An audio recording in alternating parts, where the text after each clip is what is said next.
Okay, I'd like to convene the September 14th regular meeting of the Planning Board. Board Member Curtis, would you please lead us in the flag salute?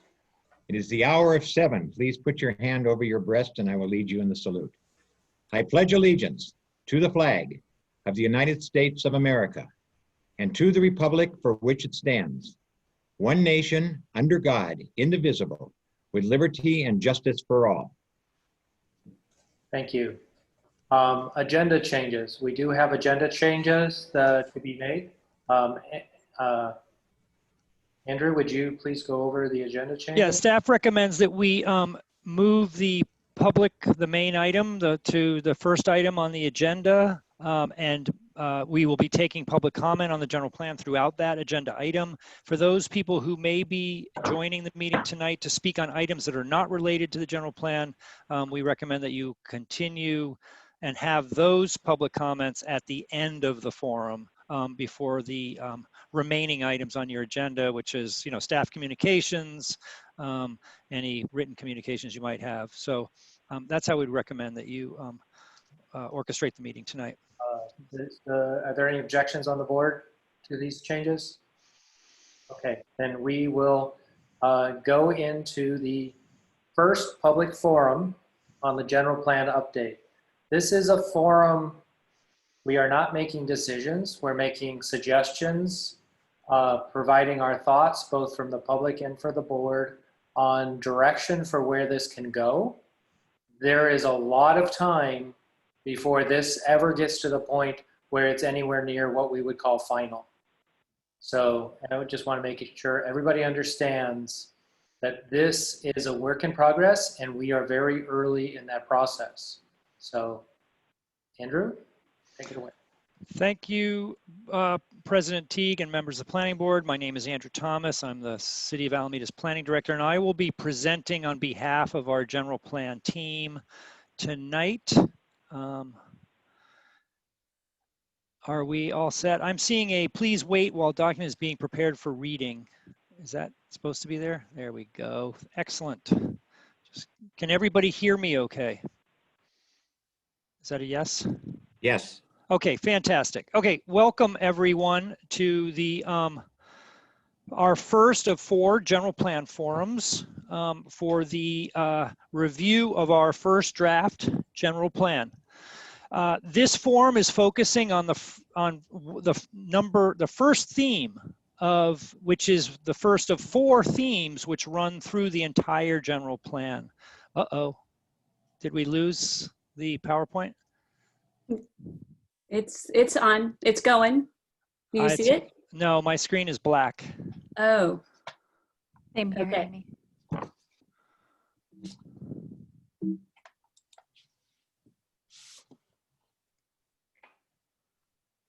There we go. You're back. Yeah. Okay. Excellent. Go ahead. Sorry. Thank you. Technical difficulties. This is our first general plan forum, first ever general plan workshop on Zoom. So as I said, we have 4 general plan themes, 4 forums planned for this fall. The first one focuses on the first theme in the draft general plan, which is developing a healthy, equitable, and inclusive city. We've organized this forum around this first theme and 4 of what we believe are some of the key policies in the general plan which support and implement this theme. So that's the focus for tonight. I want to just quickly introduce Sarah Henry, our City of Alameda Public Information Officer. She's here with me tonight to help with the forum, as well as our excellent consultant team of Amy McPhee, Sheffield Hale, and Candace Miller from Cultivate, our consultant team. Without them, we would not be here tonight. They've been instrumental in helping us put together this first draft general plan, this forum, and the surveys on the city website. Next slide, please.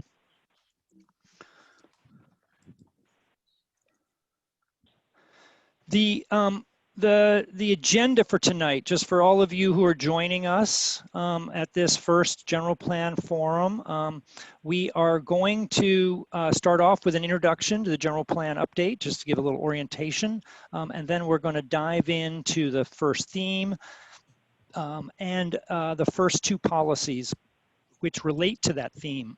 And the theme here is about equitable and inclusive neighborhoods. We will then turn it over to the planning board to have their discussion. The main form of communication tonight for the public will be through the chat function on your Zoom. So please use that chat function to send us your questions, send us your comments, send us anything that you wish us to present to the planning board during this forum. And you don't need to wait. You can start sending those chats now. Sarah and Amy and Sheffield and I will be reviewing, taking those all in and transmitting them to the planning board during the public comment and questions section of the first part where we talk about equitable and inclusive neighborhoods. Then the planning board will have that information in your comments to sort of help inform their discussion of that theme and those policies. As Alan said, there's no final decisions tonight. This is a chance to just talk about these things. Right around 8 o'clock, we'll leave it up to the discretion of the chair to set that break. We'll give everybody a 10-minute break around 8 o'clock, and then we'll come back from our break and talk about two more policies, which are what we believe are integral to this theme in the general plan. And these revolve around the concepts of a healthy and resilient community. Once again, we'll present those policies fairly quickly, and then we'll turn it over to the planning board, and we will be prepared to pass on your public comments and questions to the planning board during that second part of the workshop, which will be right around, kick off around 8 o'clock or 8:10. At right around 9 o'clock, we've set it up so that the president of the planning board can conclude that conversation and provide additional time for public comment. So for those of you, if you sent us comments that we weren't able to integrate into the conversation, this is an opportunity for Sarah and I to read those comments to the planning board. And if you are someone who really wants a couple minutes to speak to the planning board instead of sending us written comments through the chat function, then this would be your time at 9 o'clock. And as Alan said, no final decisions are being made tonight. So whether we get your comments early in the process or later tonight at the end, it's all valuable input. Next slide, please.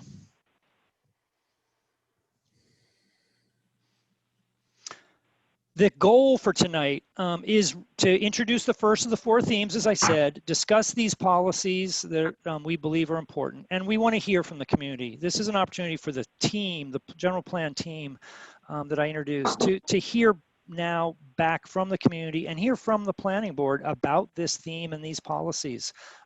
Is this a good theme? Do you want us to keep it in the draft general plan? Do you think it should be removed? Do you think it should be strengthened? And the policies, same question. Do we keep these policies? Do you endorse them? Would you like us to start thinking about changes to those to those policies? Another point about tonight's meeting, this is not a forum about Measure Z, which is on the November ballot. This is a forum about the general plan and the draft policies in that general plan. There is, just by coincidence, a separate forum going on tonight hosted by the Alameda Chamber of Commerce, which is about Measure Z. So if you thought you were entering the forum about Measure Z, this is not it. This is the general plan forum. The Chamber of Commerce is having the forum on Measure Z. Next slide, please. Just to give everybody a little overview of the process, as President Teague said, this is really the very beginning of the public process, not the end. We started this work drafting a new general plan for the city of Alameda, the first comprehensive update of the general plan in over 30 years. We started almost a year ago. We finished that first draft in August this summer. And we released it for public review. It's posted on the city website. If you go to the home page of the city website and just scroll down to the bottom, you'll see Alameda General Plan 2040 update. You can just click there and get into our website, or alameda2040.org will also get you there. This is our central forum for public input. So given COVID-19, we have created as many ways as we can to make it as easy as possible for the general public to review and comment on the general plan. You can find everything you need on that web page. What's included? 4 forums from the planning board with the planning board this fall. So we're having the first one tonight, and then on October 12th, we will have a second. November 9th, the 3rd, and December 14th will be our 4th forum. And each forum will focus on one of the 4 major themes that run through the general plan. No decisions are going to be made at any of these. Then in November, there will be an election and Measure Z will be on the ballot. That will be one more piece. That'll be very interesting for the planning board to see how the voters of Alameda vote on Measure Z. That will also inform the planning board's decisions and thoughts and the staff's decisions and thoughts about what changes need to be made to the general plan. Then in winter of 2020, another important document and source of information will be made available. We hope to have the draft environmental impact report ready for public review by this fall. So that will further inform how we approach certain policies and what the planning board might want to adjust in the general plan to make it a more environmentally sensitive plan. Once we have all that information, we hope to release a second draft general plan in the early spring of 2021. This will include all of the comments and thoughts and suggestions that we've heard from the planning board and from the public over the course of this fall, and will reflect what we hope will be a general plan that the planning board is then comfortable scheduling public hearings on in the spring of 2021. The planning. Let's go to the next slide, Amy, or Okay. Sarah. Amy, yep. Okay, so we, on our surveys, we have been asking, and we've got over 500 Alameda residents and business people have filled out the surveys already. So we've already got quite a bit of information coming in from the Alameda public, and we will be collecting information over the course of the next 4 months. We would like to get some information about everybody that's with us tonight. So Sarah has prepared a very short poll with 3 questions. The 3 questions we'd like to ask you is, which neighborhood do you live in? Please look at the map on your screen. You'll see how we've labeled the neighborhoods. So take a look at the map on the screen and sort of identify which neighborhood you're in, your ethnicity, and then your income. So Sarah, take us away. Should be able to answer the questions now. I have a Just lot go of ahead, people answer voting. your question from your computer and then hit submit at the bottom.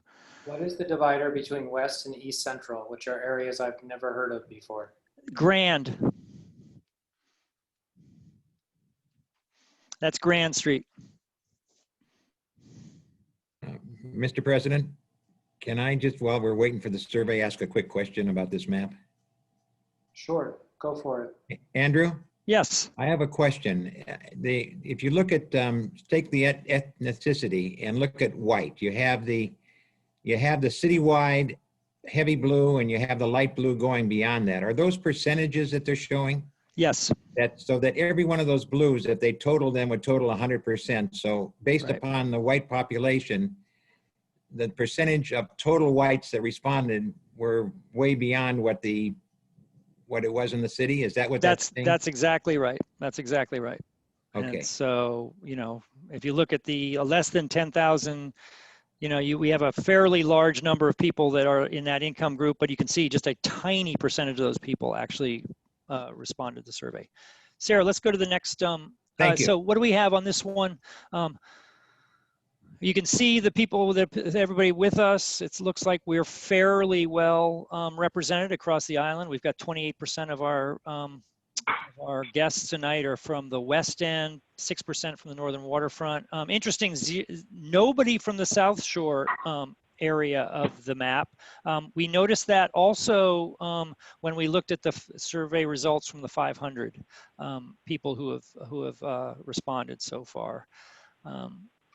And then East End. Good. Let's go. What else do we have, Sarah? Next question. Ethnicity or income, your choice. It's you. You choose. All right. Well, I thought we were going to do ethnicity first, so I'm going to go there. All right. Let's go there. Here you go. All right, everybody. Just pick your ethnicity, please, and submit.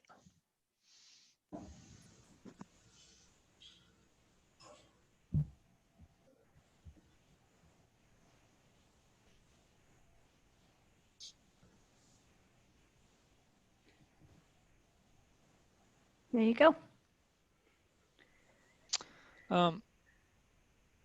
As you can see, amongst us today, 50% in the white category, 20% in the Asian category, Black and African American, 15%. These percentages and distribution, just as a quick glance, look better than what we have from the surveys so far, which we were significantly underrepresented. As you can see on the table in the Asian category you know, the African American population is about 6% of our community today. So thank you for our people of color coming tonight. Annual income.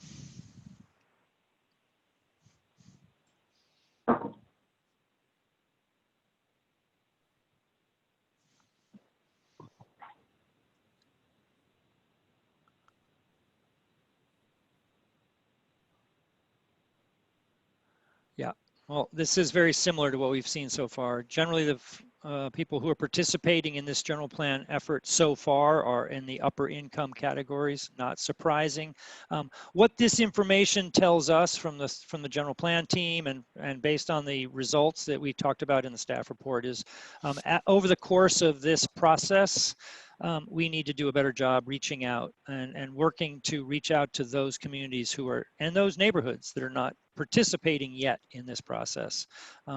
At the end of this process, by next year, we would hope that we are able to show that we had a really strong participation across Alameda and in all different, you know, segments of our community, which of course is important to us if we're going to be working towards creating an ethnically diverse and inclusive community, which is the theme for tonight's workshop.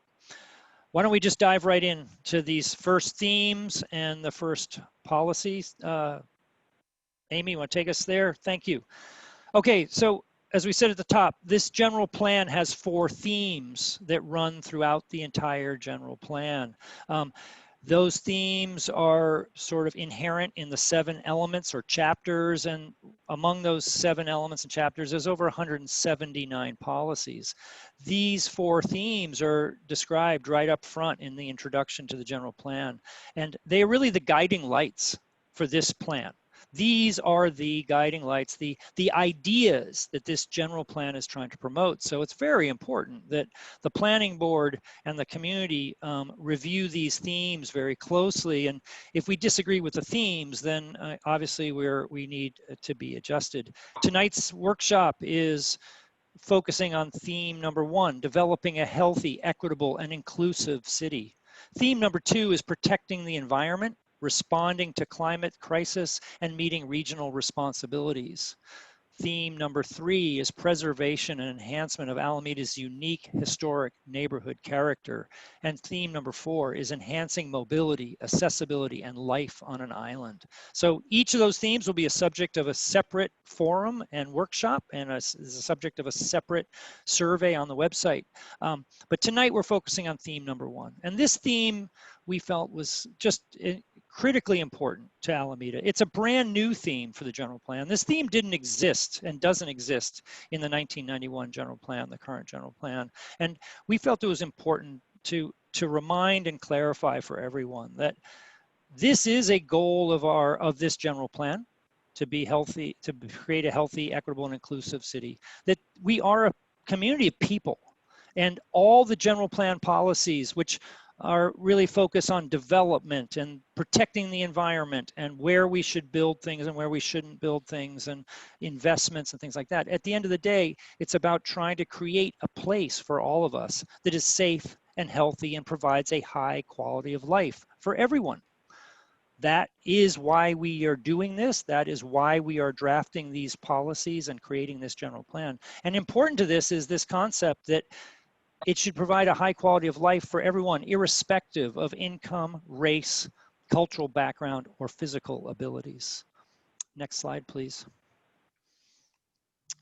As part of the survey, we asked about this theme, and we asked about some of the key policies, which we'll talk about tonight. But we started off the survey with a question.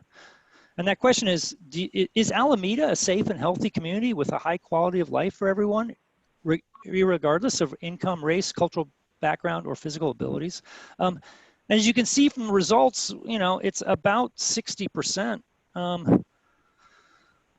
I do agree that it's a safe and healthy place to live with a high quality of life, but almost a third of the people who responded, of the 500 Alameda residents who have already responded to the survey, said no, we don't agree. It's not a safe and healthy place, irrespective of income, race, or cultural background.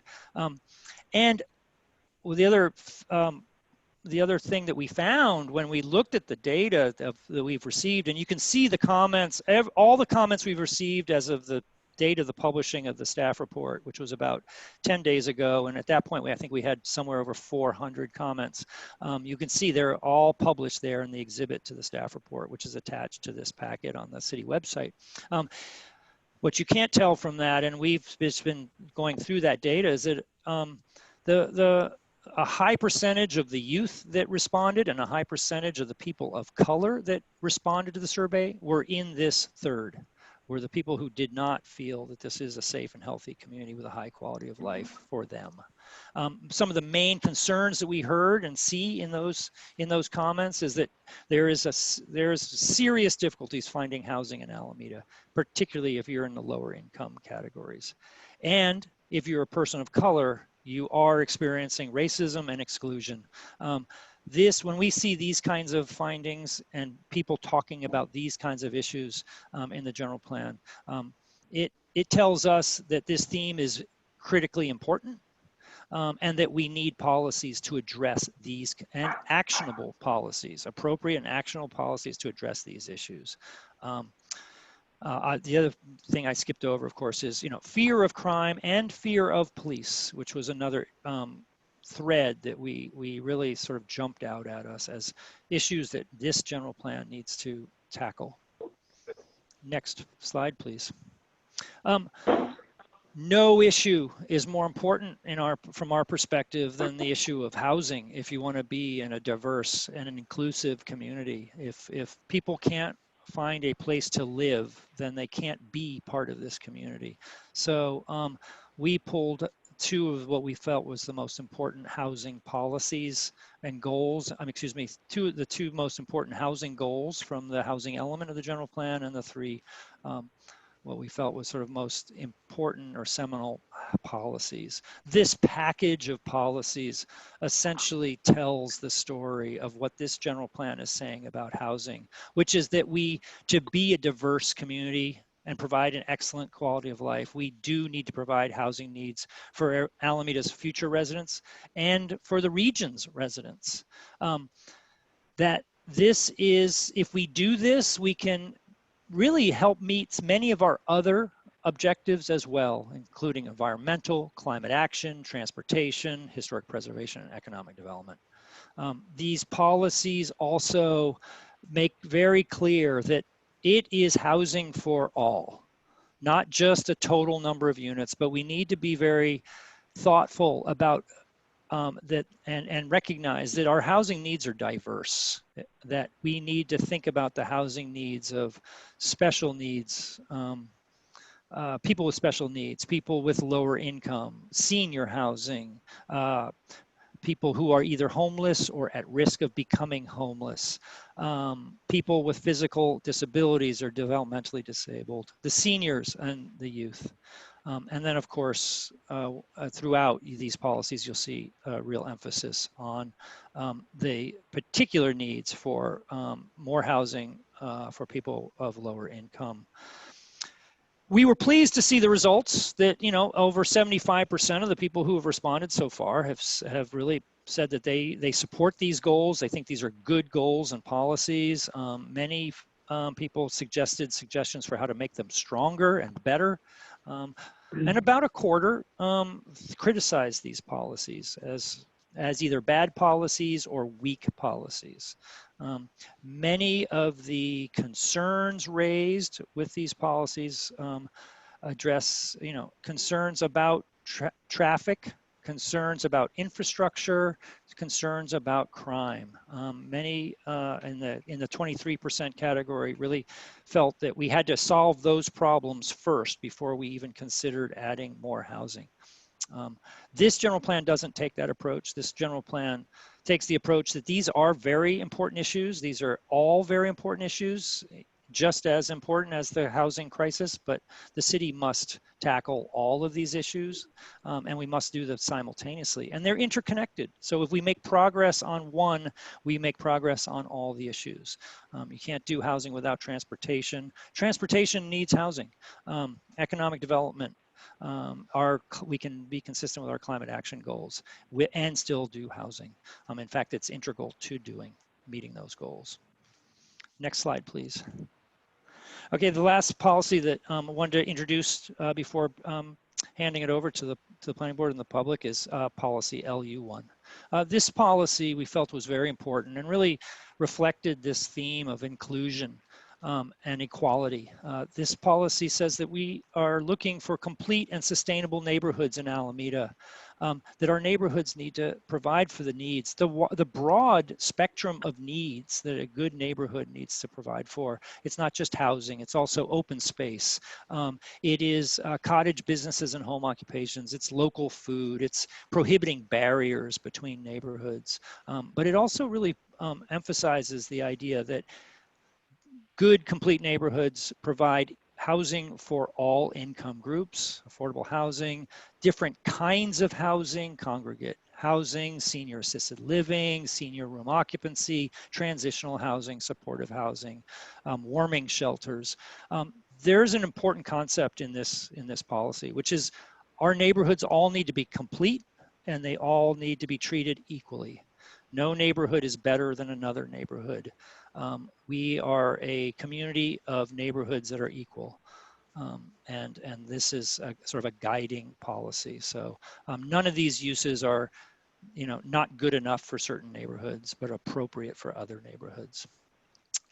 We were very pleased to see that many people agreed with us on this policy. 77% thought it was a excellent or good policy. There's some excellent suggestions for some adjustments and changes we could make to make it even stronger.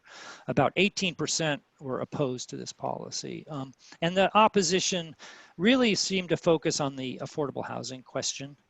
There was a number of people who commented and really felt that there are neighborhoods in Alameda that should not have to accommodate any additional housing. There are neighborhoods in Alameda that should not have to accommodate any affordable housing. And there were some respondents who just plainly disagreed with the concept that all neighborhoods were equal. Obviously, this general plan and this first draft takes the contrary approach and really forwards this notion that we need to be thinking about our neighborhoods as complete and equal. I think with that, we'll go to the next slide, Amy. And at this point, what we'd like to do is turn it over to the planning board, President Teague, and Sarah and Amy have been, as I've been speaking, have been retrieving public comments and questions. With that, I'll turn it over to you, President Teague. Sarah and Amy, are you able at this point to ask the questions that are aggregated by the audience so that we may have that information prior to the planning board? Yeah, absolutely. If you'd like, I can go ahead and we have a few questions and a few comments. And so we would definitely could start with the questions. The first one that came in is asking, are we including changing street or park names that are offensive to the BIPOC community here or at another place? Is that discussion happening here or at another place? I will quick answer that. That's a great question. We don't currently have any policies in the draft general plan about street names, and some of the issues that have been, people have been talking about in recent years about changing street names in Alameda. So I think that's an interesting observation. We don't yet have any policies in the draft general plan addressing that. That's certainly something that could be added if the public and the planning board think it would be appropriate. Great. Next question. Next question is asking how many people responded to the survey?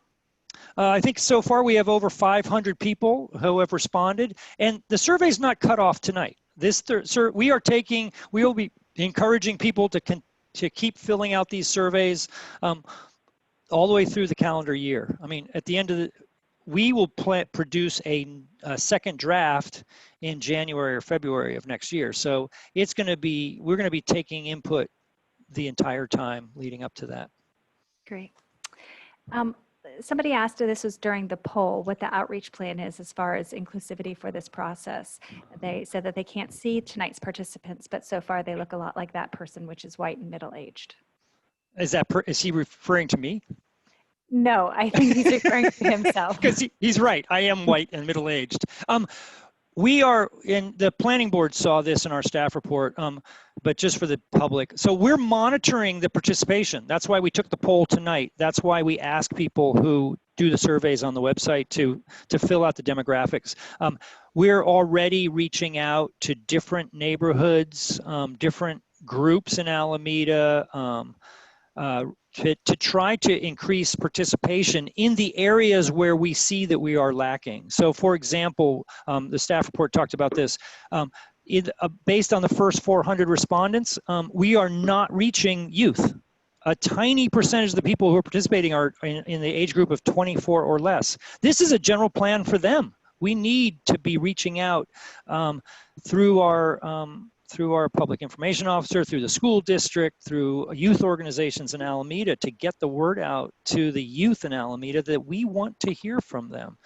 The same kind of approach can be taken for lower income communities. We see that so far we're not getting full participation from the lower segments or the lower income segments of the community. So we see it as an ongoing process. We're just going to keep pushing in the areas where we are underrepresented based on our, as President Curtis pointed out, based on our citywide sort of, breakdown. So 30% of the community is Asian ethnicity, then, it'd be nice to show that 30% of the people who participated in the surveys and in the workshops were, or somewhere close to that, were in that ethnic group or neighborhood, if we were looking at neighborhood distribution. Great. The next question is asking, does the affordable housing bullet mean that the city plans to put low-income housing in every one of the neighborhoods on the city map? We will talk about where housing will go in the next couple policies later in the evening, and we'll get more specific about where we see growth going in Alameda. But yes, today housing is happening. Small accessory dwelling units are happening in every unit, in every neighborhood. We see opportunities to add housing in every neighborhood, but there's very few locations in Alameda where we can add significant numbers of new housing units, and we'll talk about what those locations are. And this general plan identifies them. So we'll talk about that later this evening. Great. Has the actual existing density of every residential neighborhood been determined? And if so, is there a map that shows the results of that analysis? No, we don't have that map, but we can. And the general plan land use classifications give the general density. So if you go to the land use element and you look at the land use diagram and the classifications, they describe the average densities in those land use classifications, and we'll show you a map a little bit later tonight of those classifications. But it's not specifically what I think this question is asking, which is, have you done it at the neighborhood level? We have not produced that map yet, but we could. Great. How does and will language in housing policies reflect the ever-evolving demands and challenges of the pandemic? Great question. We started this first draft well before the pandemic or any of us had even heard of COVID-19. We have been asking ourselves that question. I don't think this first draft does we don't deal with it at all. The safety element of the general plan is the right place to start introducing those kinds of concepts. I think we're all learning, I know from the staff perspective, we're learning a lot of lessons over the last 6 months. And we can start thinking over the next 4 months how we want to integrate those lessons into the draft general plan. If there are ideas for policies related to pandemics and disease and those kinds of things, we would love to hear from the Alameda community on those ideas. Great. Next question is, does the city have definitions of equitable and inclusive, and if so, what are they? This general plan does not have a definition of what is equitable and what is inclusive. This general plan sort of takes the attitude, it's not we don't have measures for it, if that's the question, and it's clear definitions. I think that's an interesting question, and something we have noticed in some of the comments, which really made us think for the next draft, is many of our policies, the people asked for measures, like how do we know when we've gotten there? Good policy, but how do we know if we're close or if we've actually achieved it? And will we have a way of knowing? And so this idea of introducing metrics and measures and definitions into the next draft is, I think, a very interesting idea. Okay, a couple of questions specifically about some policies, Andrew. This one is saying in policy LU1, neighborhood needs to be defined. Does neighborhood mean those shown on the survey number 1 or is it the exhibit 1 map? We could create it. No, we weren't thinking the neighborhood survey map. We were thinking much more about a sort of conceptual concept of neighborhood. And I think it's a very interesting question, and something that we can certainly integrate in is a definition of where neighborhoods are. The issue, of course, is how do you draw a boundary between two neighborhoods? Where is that boundary? And people in adjoining neighborhoods might disagree where the boundary is between neighborhoods. So defining neighborhoods geographically can get very tricky. The question is, do we need a definition of neighborhood? And if so, what's that definition for? Because there may be other ways of doing it and achieving that goal without having to draw specific lines between neighborhoods. Great. Next question is on the same policy, LU1. How literally are the action statements references to all neighborhoods to be taken? For action bullet number 5 is allowing co-housing, congregate housing, senior assisted living, single room occupancy housing, transitional housing, emergency warming shelters, and shelters for the homeless really being proposed for all neighborhoods and everywhere within all neighborhoods? And if so, it would appear that abolition of one family zoning, duplex zoning, and possibly other low density zoning classifications is being proposed. If this is the actual proposal, what is the strategy for accommodating social services and other support for transitional housing, homeless shelters, and some of the other types of shared housing in existing low density residential neighborhoods? What a general plan policy like this is saying is, complete neighborhoods have to address all these needs. And these needs exist in all neighborhoods. How we implement that is typically through our zoning regulations.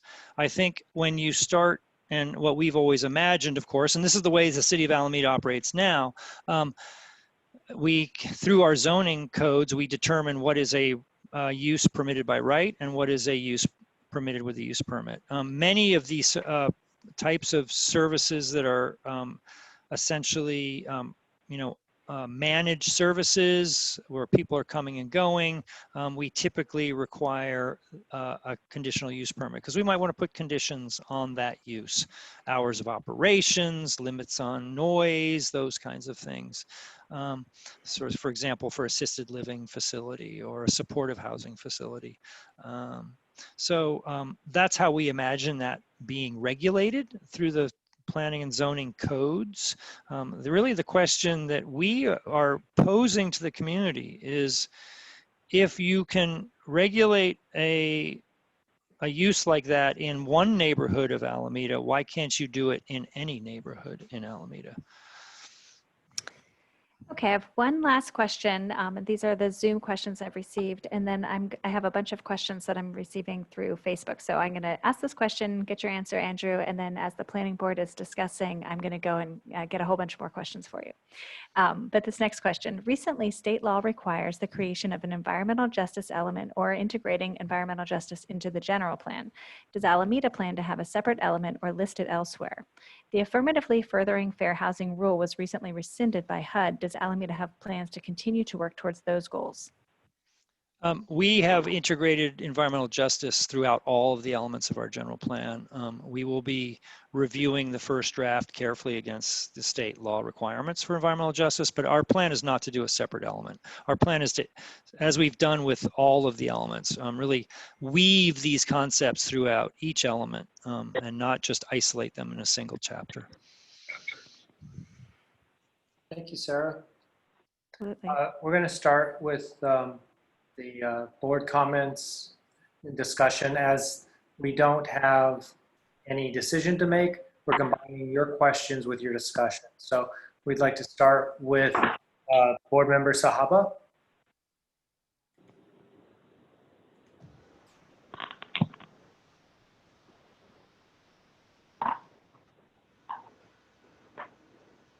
Ellen, can you hear me? Yes. Okay, sorry, I was not unmuting for a second. Well, first off, thank you, Andrew, for going through the points that you made. I think it's, and obviously the team that helped put it together. Obviously a big undertaking, and definitely great to get the first step, our theme in this process out for discussion. I really think that, you know, when we look at the general plan and look at the impact that it has, not only on our neighborhoods, which then set the stage for our citywide policy, it really, I think, is critical that we do get the input from the multiple neighborhoods, because I know that it's been challenging and the outreach is happening, but really the input from the various neighborhoods is really critical, because as we know, as we go around Alameda, you know, there's real changes that happen as you move from one neighborhood to another. And I think a policy that looks to provide sort of this umbrella view of the entire city needs to obviously take into consideration the nuances from neighborhood to neighborhood. So I'm glad that that's happening. The way that the map is broken down and the neighborhoods are created are, you know, critical to being able to understand what the opportunities and the challenges are in those different zones.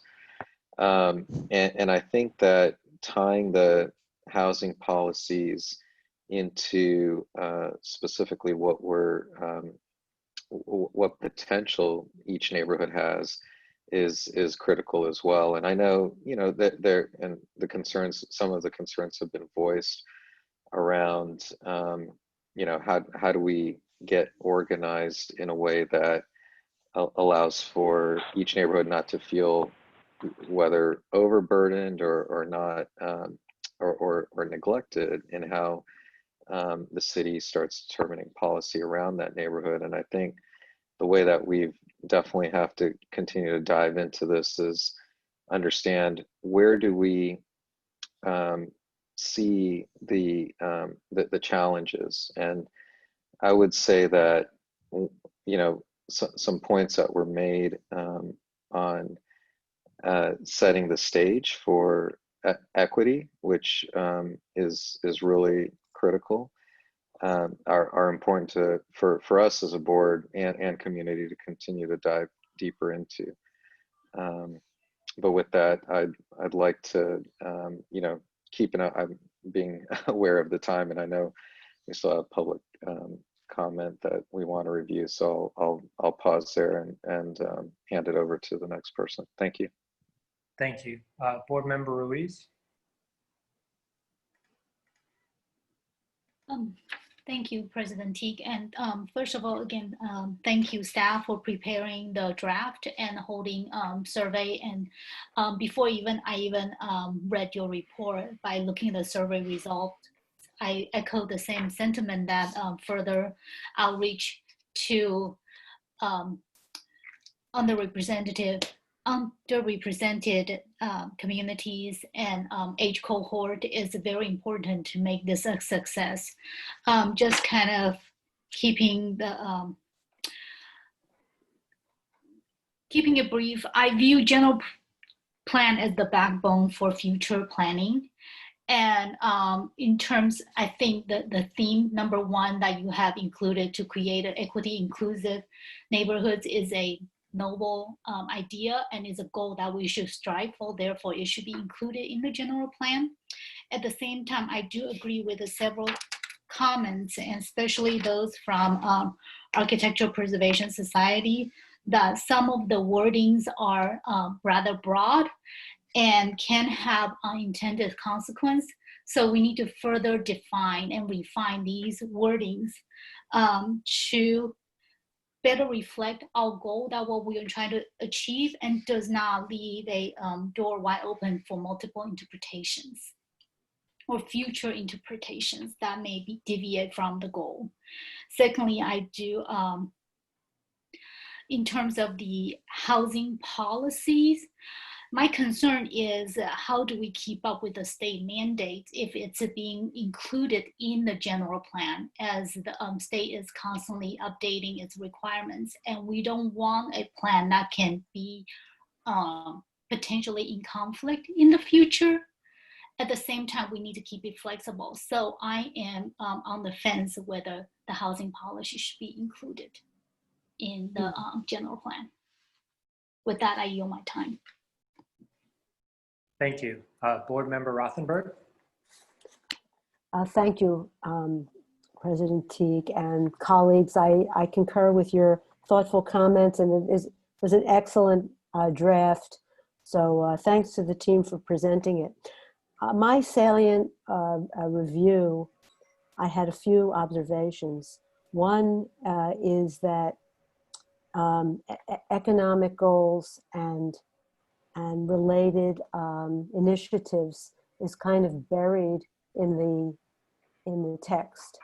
And so if economic resilience is a integral part of the other goals in the plan, then we should be a bit more explicit about that. I would suggest that we might consider in describing equity, that resilience, equity and resilience is also a goal of this theme. Another comment I have pertains to what I'll refer to as the post-COVID era. Having just reviewed a state policy document, one of our comments was, are what we are looking at in terms of density still, does it still apply when we're looking at health, safety, and welfare of communities, and density is a outcome of that? Might there be other ways to describe the physical, emotional, and long-term health of the community and its people in terms of increasing density? And then I would also, I agree with Board Member Ruiz, the thoughtful comments from the Preservation Society about the balance of what you might call the general document, which it describes in the preface that it's general for a reason, but there, as Andrew suggests, some more prescriptive measures might be helpful in comparing the intent of this plan with the intent of its predecessor plan. And with that, I'll close and thank you. Thank you. Board Member Hom. Yeah, thank you. First of all, I want to commend staff. I thought the general plan draft was very comprehensive. You know, every time I was thinking, wonder if there's a policy about this. Sure enough, the issue was discussed. So give a lot of credit for the staff and the consultant for coming up with a pretty comprehensive general plan draft. I also reviewed all the various comments that were received, quite extensive comments from the survey. And so that was very much appreciated, including from the Architectural Historic Society. Very thoughtful comments. So my comments are really kind of geared from this perspective of responding to some of what I'm hearing from this survey. And first of all, as already been said by some of the commissioners, certainly the outreach process, to the extent that the survey really does not adequately represent or include comments from the unrepresented groups in our community, including the youth, seniors, non-white elements of our society or of our city. South Shore neighborhood, they're kind of silent. I think that's an important piece to try to reach out to. And I was actually surprised at the low level response from Bay Farm. I would have not expected that. But certainly I know this is just a starting process. So it's really wonderful that this survey really kind of captures who's responding and provides some suggestion on moving forward, how the outreach can be improved. To me, the main conflict or the tension I see with the general plan is, first of all, I think that the quality inclusive neighborhood is really a strong theme. There's no doubt that there's strong community support for that theme, but there's a tension because within that equity and inclusive neighborhood, there's a lot of discussion about increasing housing density throughout the city. And at the same time, I know we'll be discussing it later, there's the third theme about preserving and enhancing Alameda's unique historic character. So I think what I hear in the comments, a lot of tension between, okay, if you're going to include housing, you're going to destroy the architecture, or we need to preserve architecture, which means we can't accommodate housing. So part of me says there's this tension between how do you reconcile theme 1 with theme 3. You can't kind of take them alone. So I think there needs to be more work in my mind on trying to refine what the policy, to me, is it could be. I don't think it's necessarily a conflict, but some perceive it as a, an either or situation. So I think there might be more work needed to kind of refine what those policies mean. I could see 2 policies that are out there that's going to raise a lot of concerns. I'll just say land use policy 15 and 16, where there's terms like densify, the medium density neighborhoods, or remove limits on residential zoning. And this also applies to the mixed density housing, which is generally the, single family apartment kind of areas. So I think there needs to be a little bit more work on refining what do we mean between higher density housing, more affordable housing, but at the same time not destroying the architectural character of neighborhoods. I see that as that overriding tension moving forward from the comments I'm hearing. The other thing is there's a lot of concern about affordable housing. I think there's a lot of misnomers about what it actually is. There's discussions about affordable housing, poor people, they don't work, they're homeless. I think there's a lot of misconceptions about what affordable housing is. I think maybe a little bit more information out there on what it actually means might help the discussion moving forward.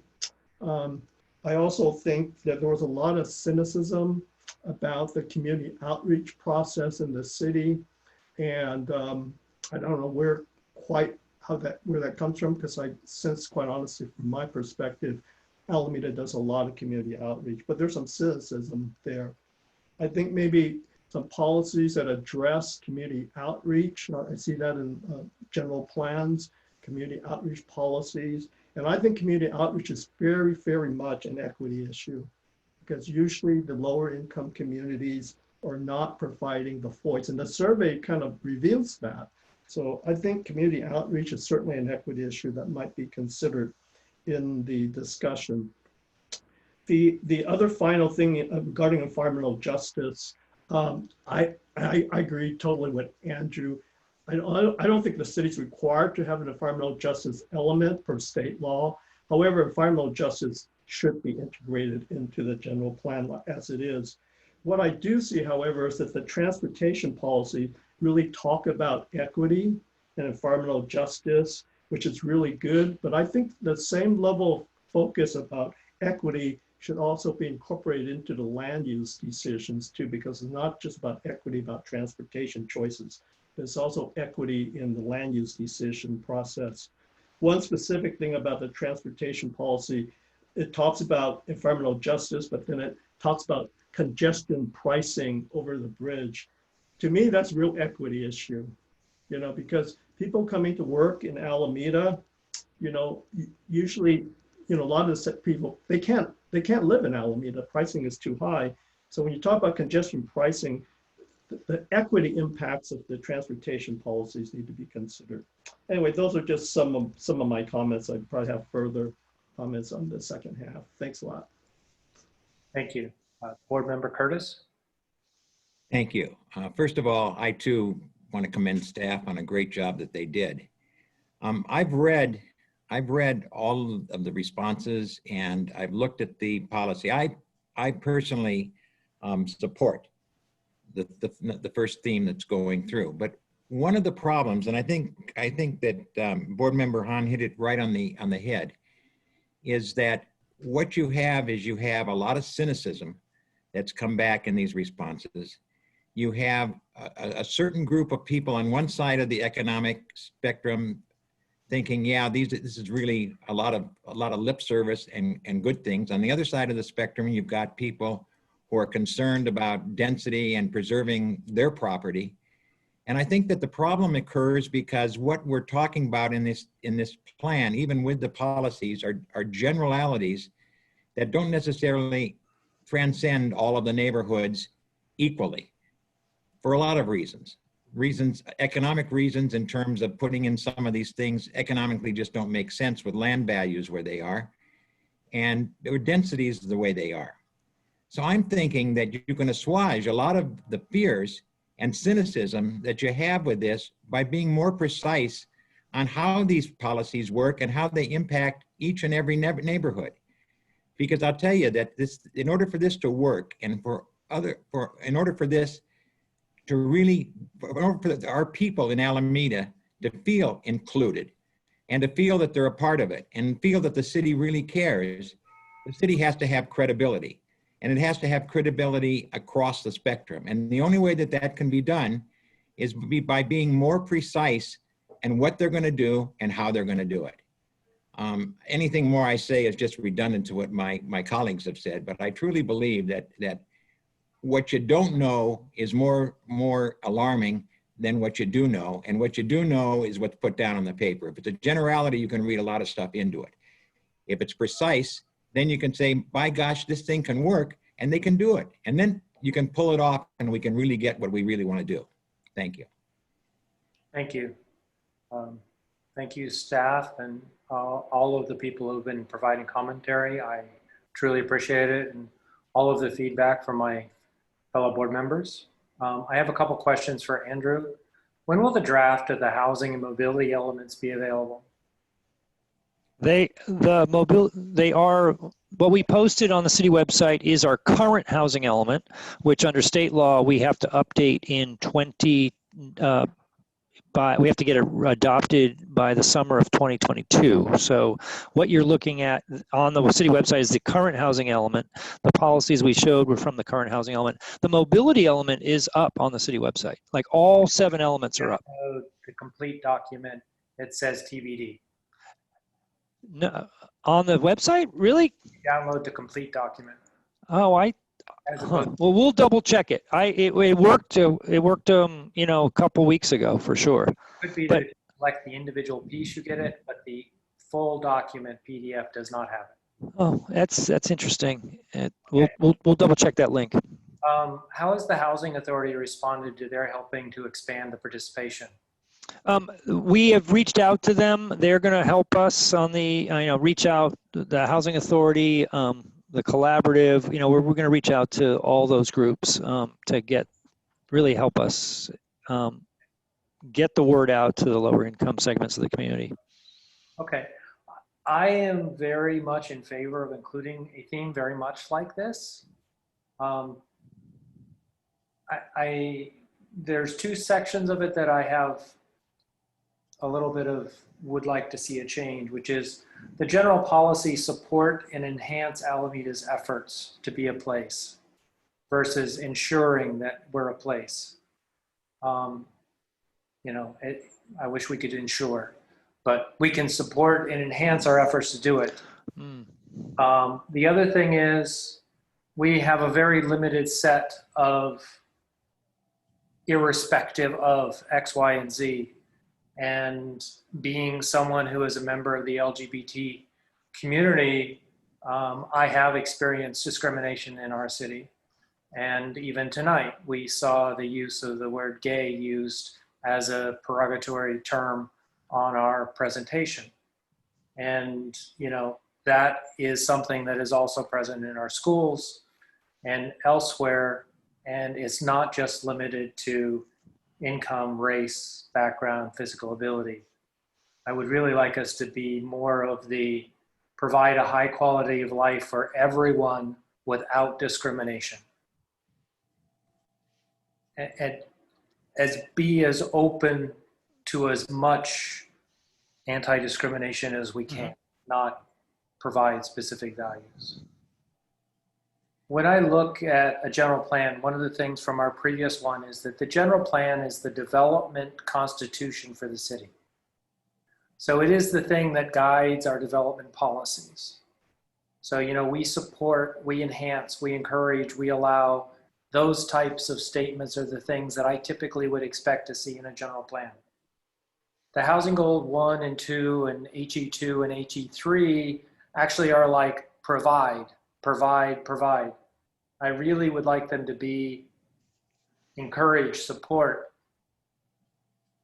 enhance, you know, allow type language in terms of what it is that we're doing. We're providing the development guidelines, not saying we're going to build housing.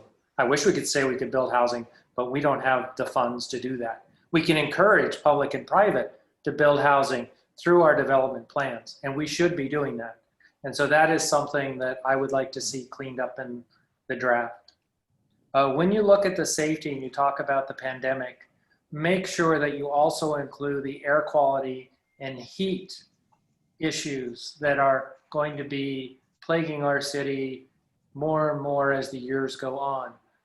As someone who has been prevented from going outside for some very long time, where I had been walking every day, I'm now not able to walk, is an issue on the safety and health and well-being of people in our city. So we need to make sure that we include this. So in terms of the theme, absolutely we should include it. It should be revised. We should revise our housing policies related to it. So given that, it is now 8:05.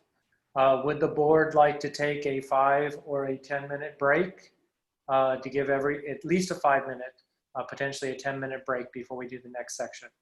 And just so everybody in the public understands, there will be a section for public comment where you can speak on these topics after we've finished the next section. So board members, if you raise your hand if you want 10. Okay, so we will be back at 8:16. Thank you.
We took a little break.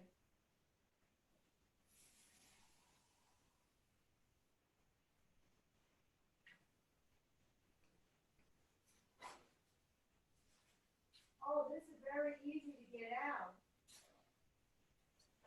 Whoa.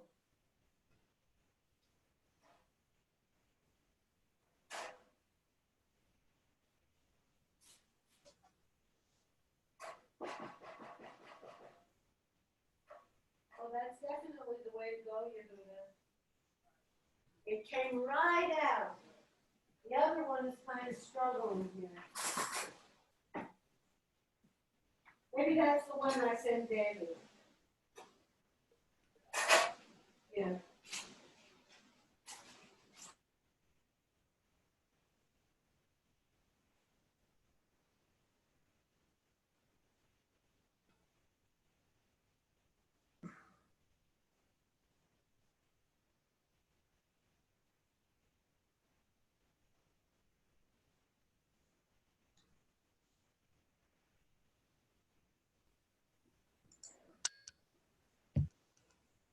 We're going to be starting in a little under 1 minute.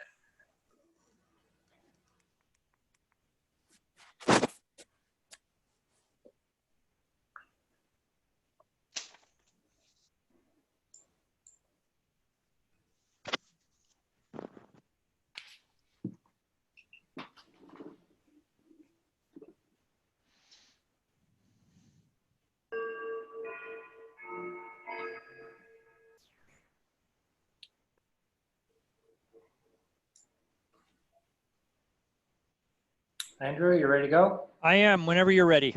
Okay, let's go. Okay.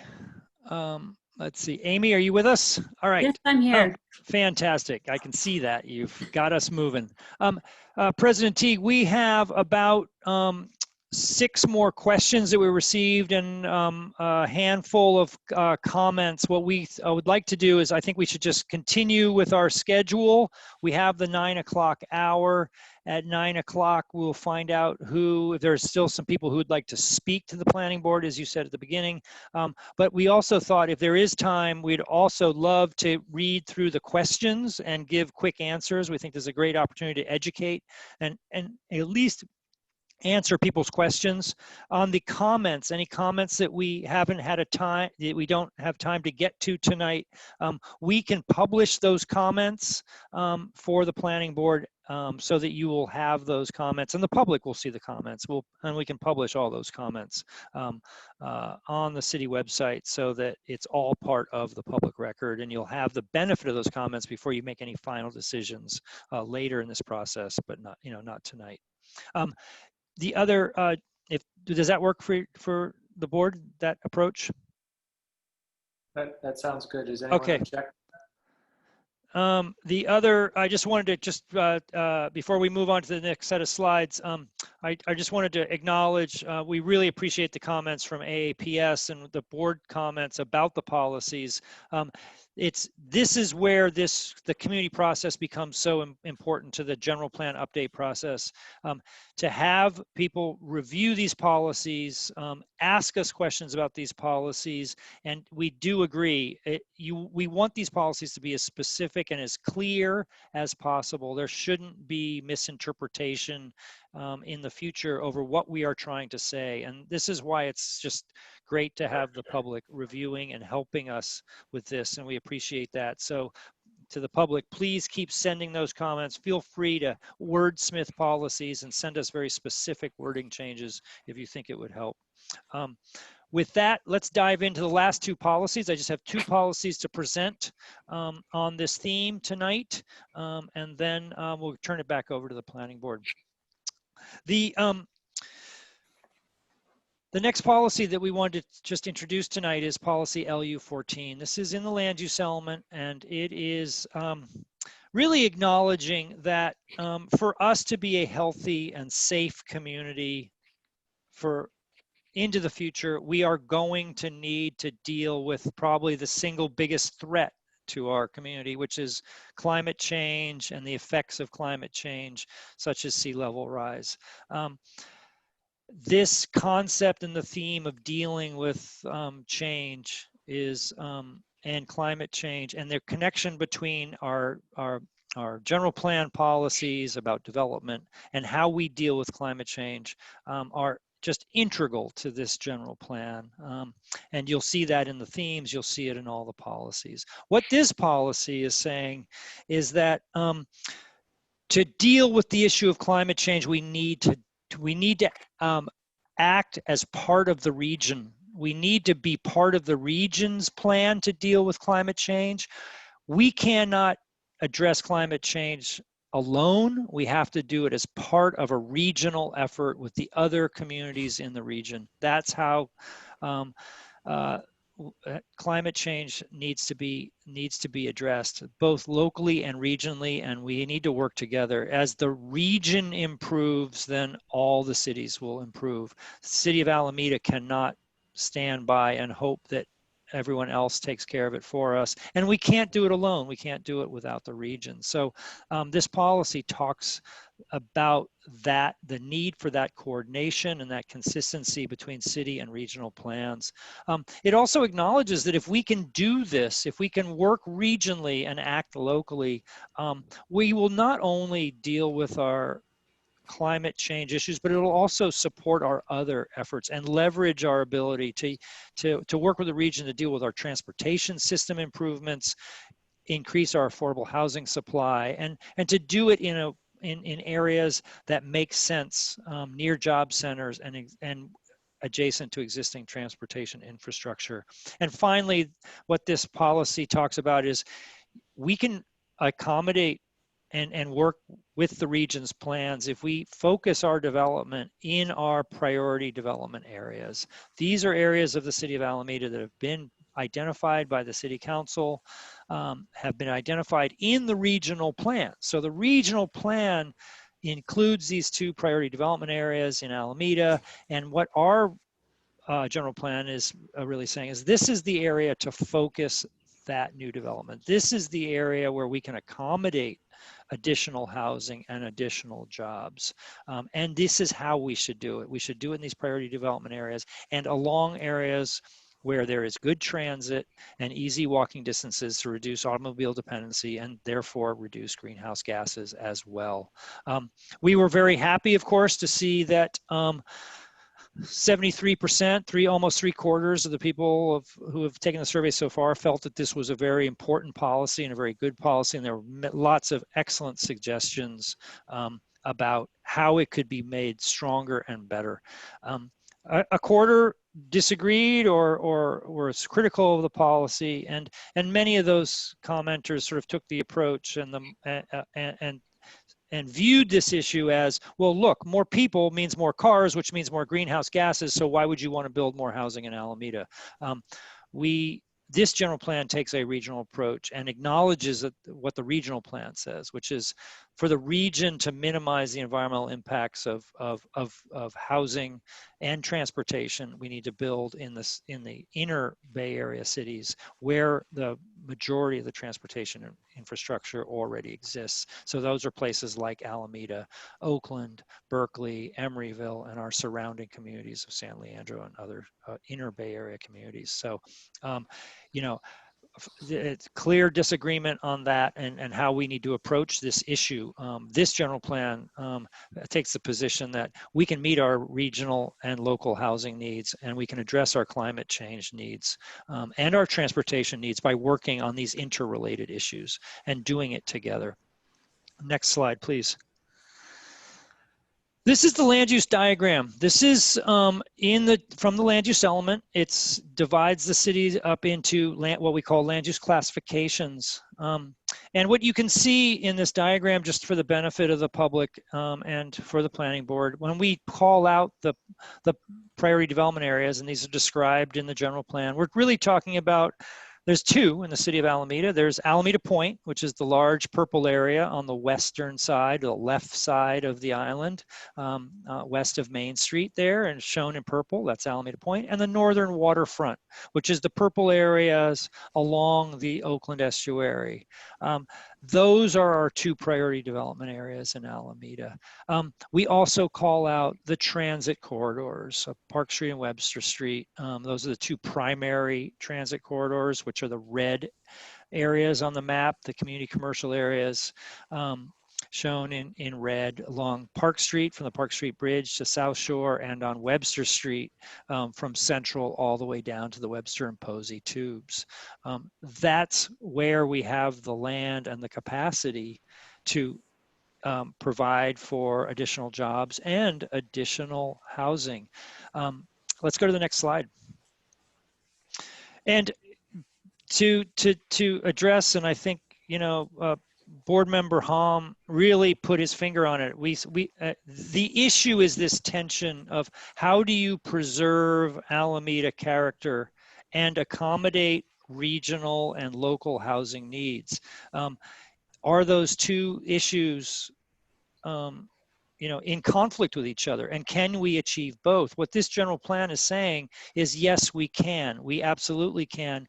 One of the four themes is to preserve the historic character of Alameda and its neighborhoods. That is the subject of our next forum. But this policy is really sort of critical to this. And this policy, which is policy LU17, which is really, it's designed to explain and articulate, well, if we're going to meet our regional housing needs for the next 20 years, where are we going to do that? And how are we going to do that? And this policy says we're going to do it consistent with the Sustainable Community Strategy, which is the regional plan to combat climate change. And we're going to do it in our mixed use, our community mixed use, and our vacant sites in the medium density residential areas. And those classifications are shown on the map that Amy just had up on the screen.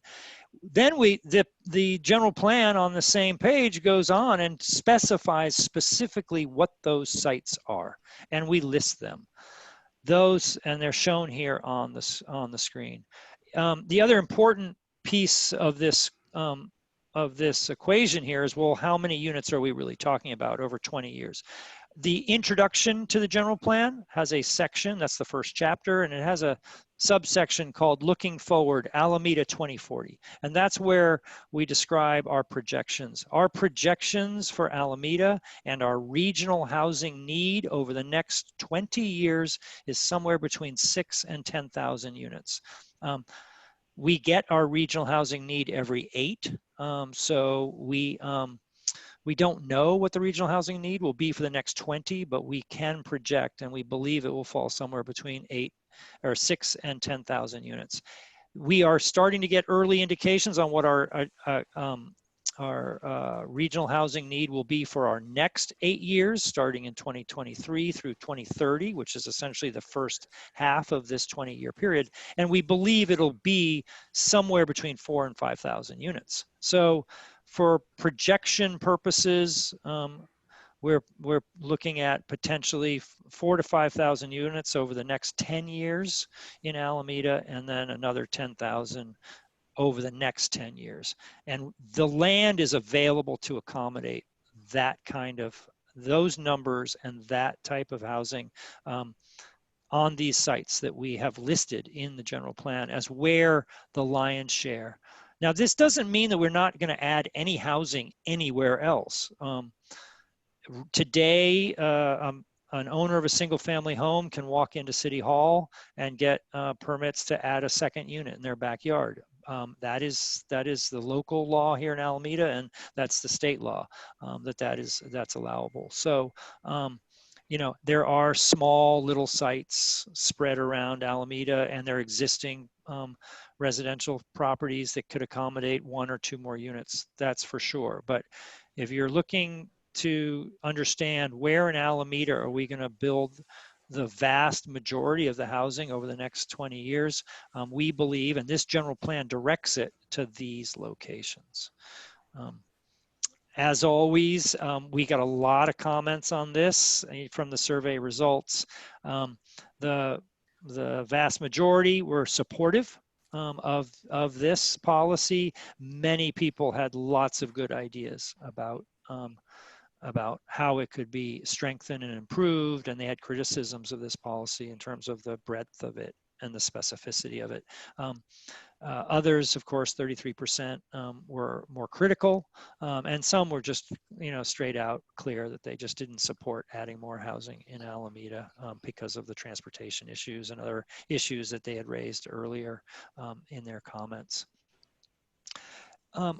With that, I think I'm ready, Amy. Yes, I am, to hand it back over to the planning board to talk about these policies.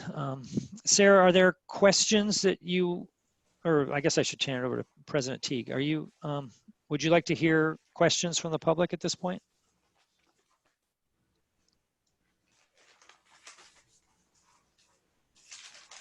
It looks like you're muted, President Teague. If we could limit that to no more than 10 minutes, that would be great. Let's do 7 minutes of questions then. I can read quick. The first question, can we also talk about zoning and which neighborhoods are going to have other uses besides residential? The zoning should be consistent with the general plan. That doesn't mean that every single zoning district has to be the same. We have general plan classifications. I think the normal process here and the task we are undertaking is to update the general plan. Once the general plan is updated, then the planning board and the council can start talking about specific neighborhoods, specific zoning districts that they might want to amend or feel the need to amend to implement the general plan. But at this process is focused on the general plan. The next person had a question about the process. They said that it's good that the public forums are being held under planning board auspices, but the planning board meeting format should be modified to allow for more thorough public discussion than allowed under the planning board's current rules, including the 3-minute time limit. A document as important as complex as the general plan needs more opportunity for in-depth discussion. The usual process found in most other communities is more informal, allowing true back and forth discussion between members of the public, staff, and planning board members. This allows more opportunities for ideas to be further developed and conflicting points of views and ambiguities to be resolved about the process. And then the next question was that the West End has been overwhelmed with high density development. Shouldn't this be shared with other areas of the island? Ingress and egress are overwhelmed with vacant land at Bay Farm Island and Harbor Bay. Why has that land not been tapped? What's the city's liability to causing home prices to fall? That's I think it's a very interesting observation, something I'm sure we'll be talking about over the next 4 or 5 months. This policy about where housing should go is probably one of those key policies that will be debated for the next 4 months.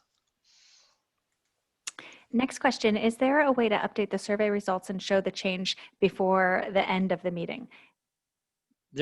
No, we're not. The survey results, we will keep every, we're going to be meeting with the planning board every month. We will update the data on the survey results for each of those planning board staff reports so people can see how we're doing with the survey results. Does Alameda currently meet the state affordable housing requirements? We have a state compliant housing element that we adopted in 2014. The state housing requirements sets goals for total number of housing units and total numbers of affordable in each of the categories. We are coming down the home stretch of this period, this 8-year period. We've got another 2 years on our 8 years. It looks like we will meet the total number over this 8-year period, thanks to Del Monte, frankly, getting under construction. That's just 300 units plus units in one project. What we will not meet is our affordable housing portions. We'll meet our total number of units, but we are not going to meet our affordable housing obligations. And we update that with an annual report to the council and planning board every year. So we can make that this specifics available to anybody who's interested in more detail. Great, just a few more. Do you count ADUs as part of the RHNA? We get credit for every housing unit we add, so yes. This next question says, where is the link to the written comments? In the report, they only saw the survey results. They're curious to see the reference to the Preservation Club's letter. Oh, we haven't. We just received the letter from the preservation community just in the last couple days. We will certainly, you know, our job as staff and the consultant team is we're going to go through all the comments, all the suggestions received from the planning board, from the public. We need to find a way to integrate all the good suggestions into the next draft of the general plan. And then we also need to disclose and be clear with the planning board and with the public if we didn't make changes in response to certain comments or letters, that we need to make that clear so the planning board can understand what we did do and what we may not have done.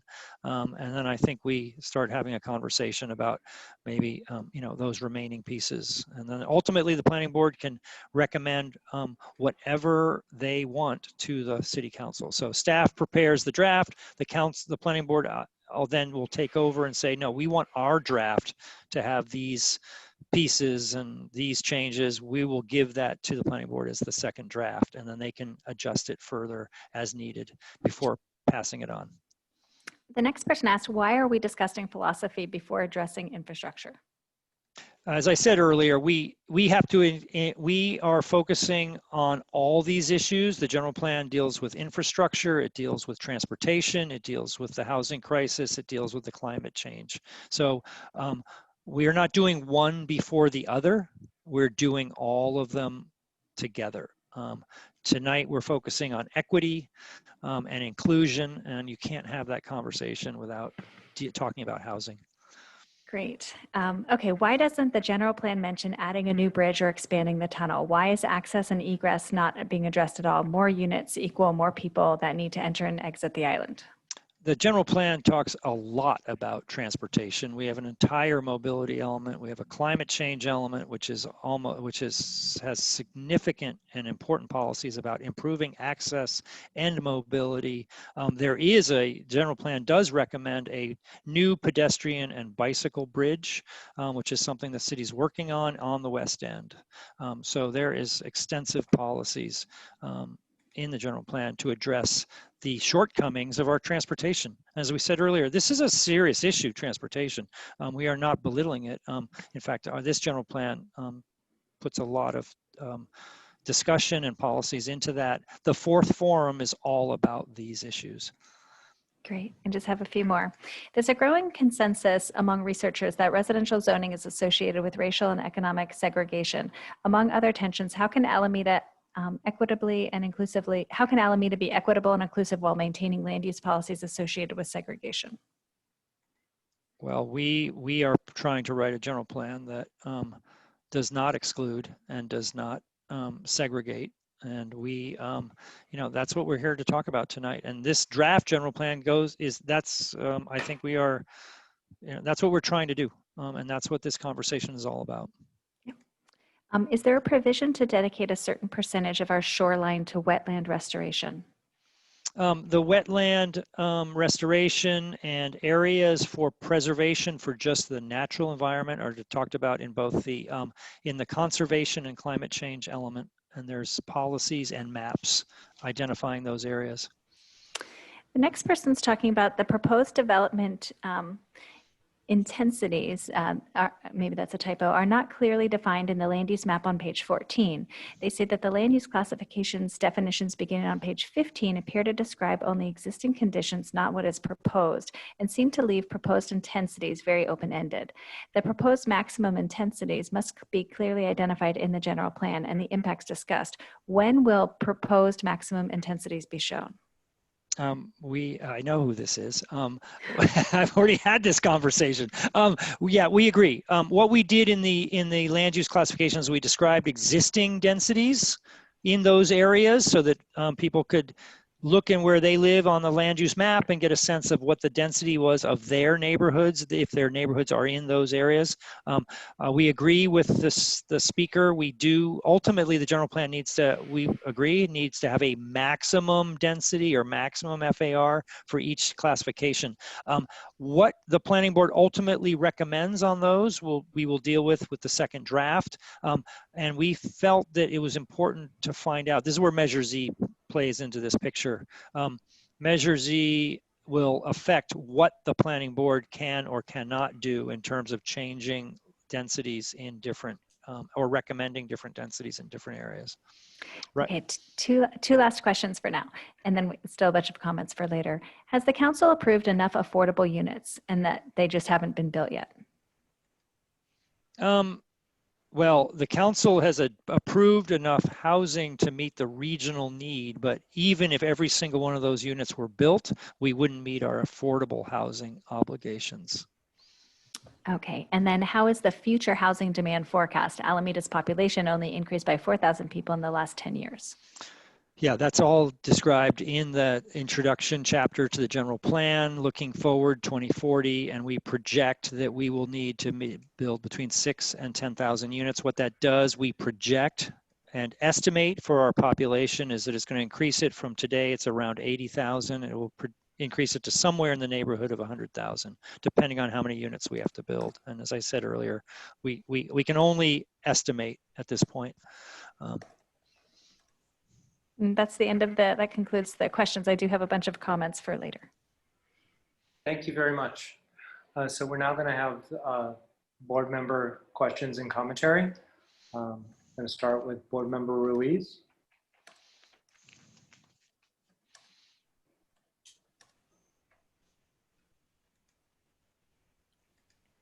You should be okay now, board member. Thank you. Thank you, staff, for the presentation, and thank you for the comments and the questions. Regarding housing site location policies, I fear that by identifying specific sites, I understand that the policy is written based on our current city charter and the existence of current charter, Article 26. With the pending election coming up and Measure Z on the ballot, I feel like we should table this conversation until after the election results come in. Mainly, I fear that continue to identify specific housing sites, we will perpetuate the current segregated housing land use policies. It is, I believe it's, in my opinion, well drafted under our current policy. However, there is an unintended consequence of segregating higher density and lower density development. And I fear that will perpetuate these unequitable housing and development policy. So I would recommend to table this until after the election. With that said, I close my comments. Thank you. Board member Rothenberg.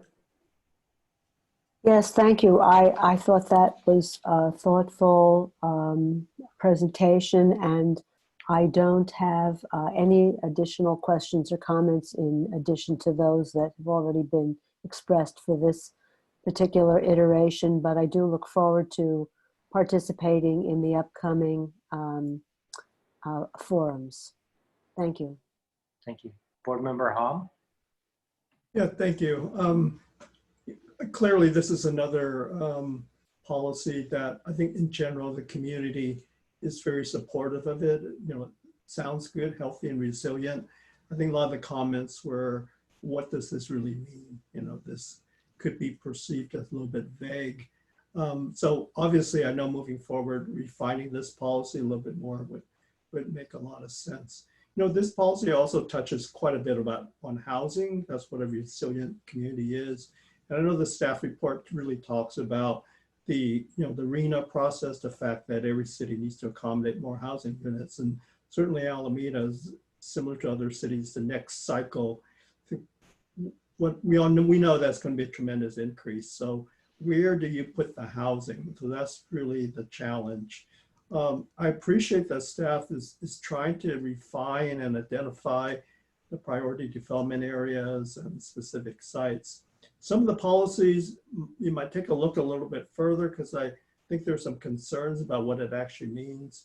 Like one policy, I can't remember where, but it seems to suggest that intensify housing along transit lines. So what does that mean? We know that Webster and Park, you know, is recognized as a potential mixed-use corridor with some intensification. But given that the transit lines run throughout Alameda, you know, what does that policy mean about intensifying transit along, you know, what type of bus lines, you know? Mm-hmm. So I think that is something that requires a little bit more thought. Maybe it's a gradation of policy, so it's not a one size fits all. So it needs to be really reflect the character of the neighborhood. So I think a little bit more work around that might reduce some of the concerns. The other resilient item is infrastructure. I realize we have to provide for the housing, but to me, a resilient community really plans for the necessary infrastructure to accommodate growth. I know that's a real challenge, that you got to provide for the housing, but how do you fund the necessary infrastructure? But it seems to me that the general plan needs to kind of, rather than say, well, we have to provide the housing, you know, really address the issue that if we have to address the housing, how do we seriously deal with infrastructure and traffic concerns that the housing will bring? So that's, to me, a part of resiliency. You know, then kind of an issue that I don't think necessarily needs to be addressed in a general plan, but needs to be thought about. And I'll bring it up because there's a lot of buzz in the community. What's happening to South Shore Center? You know, we know that there's rumors out there of housing out there, and in many sense with the decline of retail and a lot of these shopping centers, that's the trend, is to looking at more housing for these kind of sites. So rather than let the developer kind of drive the discussion, I think the city needs to be ahead of the curve and talk about maybe a process of discussing what happens at South Shore Center if it's to include some housing. When I look at the map, you know, South Shore Center is almost the same geographical area as Park Street or Webster. And it seems like there's a little bit of a policy void on what happens to South Shore.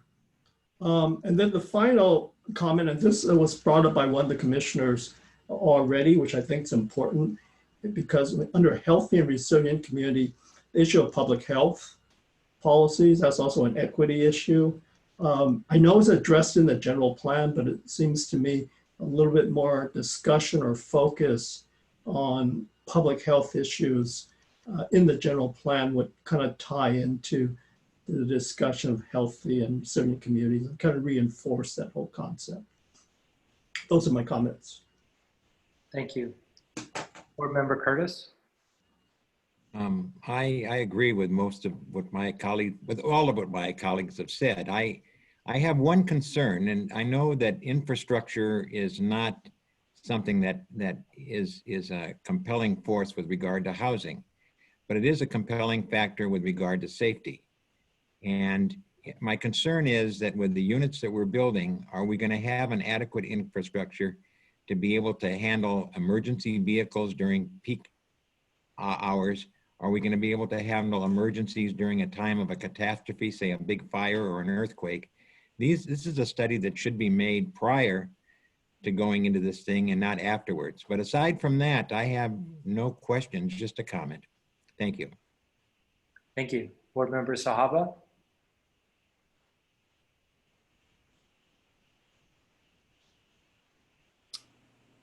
Thank you, President Teague. And thanks, Andrew, for the presentation. I think one of the things that you touched upon, which is a real challenge, is the sustainable growth. And I really think that when you look at how do you tie housing to jobs, to commercial, to other activities that help support that, it's really critical. And I know there's places like Oakland that looked at its downtown core and saw how, you know, they could create sustainable growth and create, you know, a housing policy around that.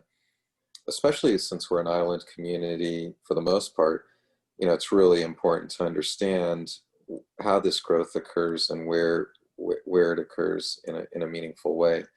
So I think, you know, not only are we given the drivers of what the housing requirements are for our community, you know, at the state level, I think what we need to make sure we do is balance those drivers with what are the other programmatic elements within the neighborhood or within the communities that are going to be linked to that, and not look at it as the driving policy, but something that's linked together with other policies that we put in place. And I think if we look at it that way, we're going to look for a sustainable growth solution that won't be focused just on a very specific goal.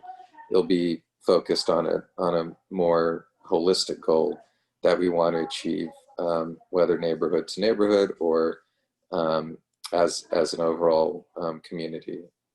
So I think that's just I think an underlying tone that we need to I hope we take as we look for this reworking of the general plan. Those are my comments. Thank you. Thank you. All of my fellow board members have asked almost every question I had, except for one, which is, how is Coast Guard Island an MX housing opportunity site? You know, is that a question for staff? That's a question for you, Andrew. Well, you know, it's interesting. Most people don't think of Coast Guard Island as even part of Alameda. It is part of Alameda. It is a federal facility today, but we felt like we would be remiss if we didn't at least answer the question, well, what if the federal government vacated Coast Guard Island? What would the plan be? So for that property. So we felt that it was important that the general plan answer that question. And what the general plan is saying is, look, if the Coast Guard leaves Coast Guard housing, that would be a great place for a mixed use development. Obviously housing would work there. People live there today. And there's certainly opportunity, and there's certainly land to increase the housing densities on Coast Guard Island. Would we do the same thing for the resupply station? For the resupply station, which facility are you talking about? What we have on the land use map, and this was sort of a suggestion that the planning board made a long time ago. There's a federal facility overlay over the federal lands, so you can see very clearly what is federal. We have it's hard to see here, of course, because we're on Zoom, but we do on the general plan down at the bottom, it's the federal facility overlay. So if you were able to look very closely, you'd see that the Coast Guard Island has that overlay. There's a couple other facilities in Alameda that are still owned by the federal government. What that means is our zoning and our general plan doesn't really apply, but if they vacate that land, then our general plan and zoning would apply. Okay. Thank you. I appreciate it. Mm-hmm. At this point, we're going to open it up for public comment. Sarah, are you going to be the timekeeper and coordinator for public comment? Yes, I can be the timekeeper and coordinator for public comment. I did want to ask one last question that came in, if that's okay. This person asked, is there a section in the website regarding adding schools? We cannot push for tens of thousands of units and have a current population of 80,000 now and 200,000 in the future without addressing the issue of education and quality education. Yes, the general plan does have institutional classifications identified on the map. There are policies about schools and the need to have adequate facilities and land for schools. Great.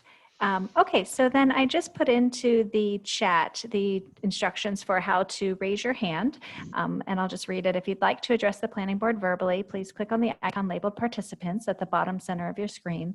At the bottom of the window on the right side of the screen, click the button labeled raise hand, and that will raise your digital hand, and I can call on you and ask you to unmute yourself for questions, comments.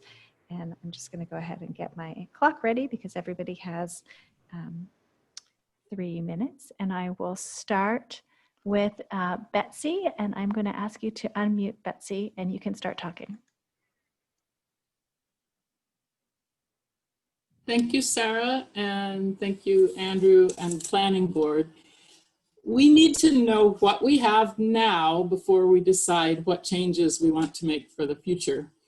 I recommend the city determine the actual existing density of every residential neighborhood, and Andrew indicated that that could be done. The existing density, the actual existing density, cannot be assessed from the existing zoning maps because Alameda has widespread instances of non-conforming zoning, legacy densities that predate the 50-year-old Article 26. Many old buildings that were once single-family houses were converted to multiple units decades ago. Walking down the street, you'd never know that these are multifamily houses unless you count the gas meters.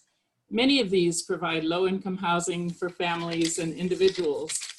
I want to be sure that increases in allowable densities do not provide incentives for demolition of this existing stealth, equitable, and inclusive housing. Equally important, the greenest building is the one you don't send to the landfill. Please recommend that the existing densities of all of Alameda's neighborhoods, the actual existing densities, be determined before work on the general plan goes much further. We need to know what we have now before we decide what changes we want to make for the future. Thank you. Thank you, Betsy. And I'm reading people's names as they are on the screen, so it's not going to be your exact name. So if you'd like to introduce yourself, that'd be great. D. Burton. Thank you. David Burton, former planning board member, resident of the city. Just going to comment on just the themes at the beginning of this rather than trying to delve through the whole document. To be a successful document, the general plan must state clearly our vision for ourselves. The four broad themes that the general plan is intended to reinforce should be restated in plain and concisely worded headings to communicate more effectively. For instance, theme 1, everyone belongs. Theme 2, sustainability and resilience. Theme 3, community character. Theme 4, mobility and transportation options. Theme 1 is a good statement of who we want to be as a community. This is the primary theme, and other themes and policies outlined in the general plan are in service to this and should consistently reinforce and build on it. Theme 2, we're an island very susceptible to climate change, therefore it is important that we be a community that is sustainable in all that we do. We also need to build in resilience so that the community will continue to exist and thrive through the effects of climate change that we know are coming.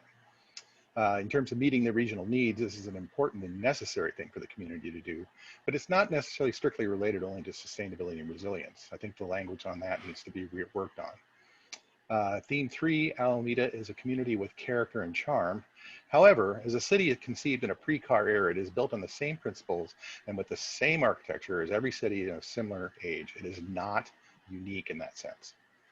The specifics of being an island and how the city is laid out on that land that it occupies is unique and should be preserved and enhanced. And equity, sustainability, and mobility are essential to our continued existence and should be given greater weight in accordance. The wording in this theme needs to be carefully thought out. Mobility and transportation options are critical to this city's future.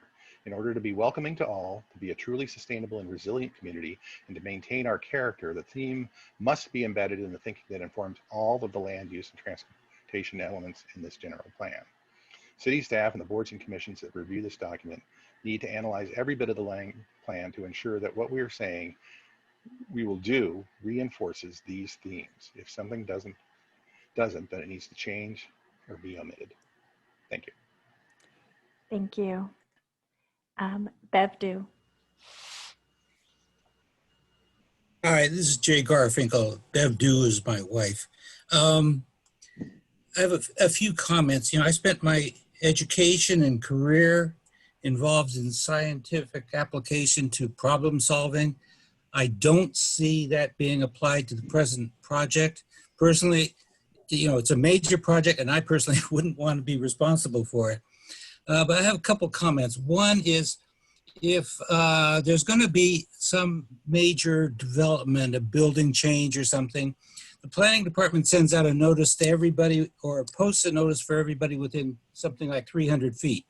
It would seem to me that since the whole island, the whole community is up for redevelopment, that every resident should have received notice of this process along with the accompanying documents. And I think if you want participation, that needs to be done.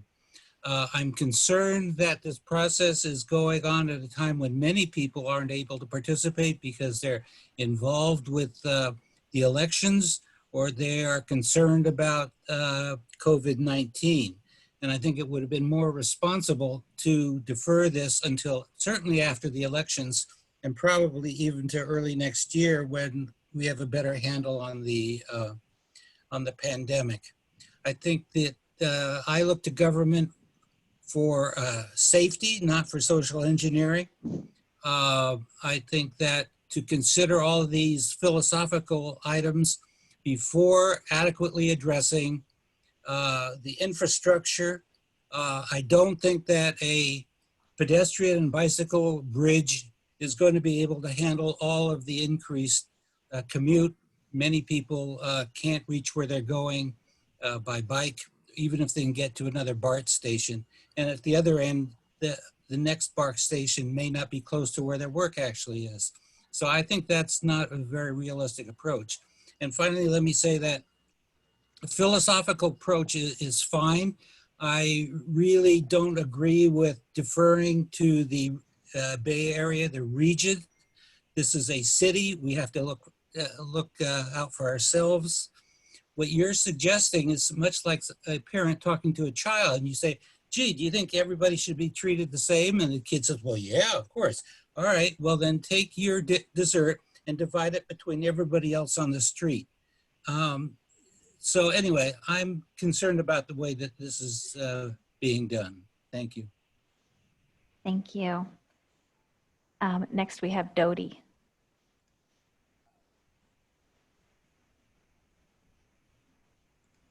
You should be able to unmute now. Thank you. Officially Dolores Kelleher, longtime Alameda resident and an AAPS member. I'm gonna try to keep it brief because I know we're almost at time. So I did look at the general plan draft, though I haven't studied it in detail, and I did take the survey, though I was told by someone that it was too late to be included in your current batch. So I'm going to give you my high-level comment from that survey here and make a suggestion. And that is that the way the concepts are laudable, and it's hard to disagree with them at the 35,000 foot level. They were primarily presented in the survey. And so my comments on that survey, you will see over and over, is that I couldn't give it the highest endorsement because there needed to be more information, more definition of terms, more detailed proposed actions, more public input about those, the pros and cons, the unintended consequences that might happen and how that might be mitigated. In other words, a really much more robust process. So, I think that if I were queen, what I would consider is lengthening out this process, not only pushing it, but lengthening it out. And these are the high general themes: get public input, get your surveys, go forward, make some draft changes based on that, but then go to the next level of detail and ask people what they think about the specifics, about how you're going to actually try to operationalize that and get that feedback, and then continue that and get real robust public input. Now, not everybody, or maybe even the majority that took the first survey will get involved, but I think that you will be able to get at least a representative sample. But you really do need to have a much more meaningful multi-stakeholder discussion on this on an ongoing basis. And one more thing. It also will give us the opportunity to repair what has happened with the process and which led to the Measure Z, which is there's a lot of, on both sides of that issue, quite a bit of a lack of trust and a sense of division, if not divisiveness, that is clear if you get on any of the boards, as I call them. And so this is an opportunity to do this differently and maybe repair that, whether Measure Z passes or not. Thank you. Thank you. The next is Roland Engel.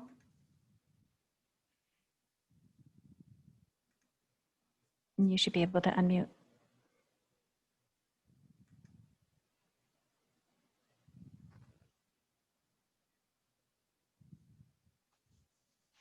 All right.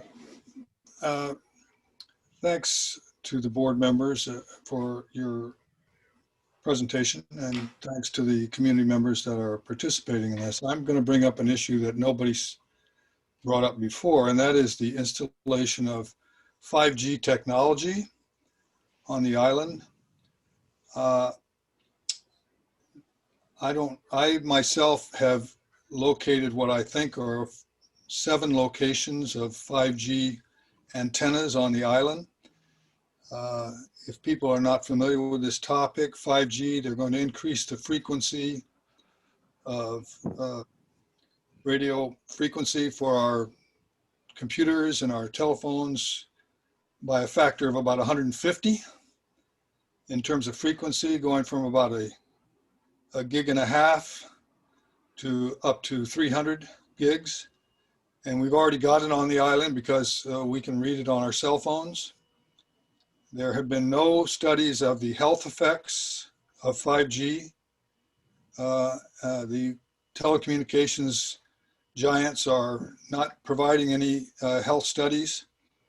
The FCC allows them to install them, which they are rolling out at breakneck speed, especially during the pandemic. And we don't know what the effects of those installations are going to have on our health.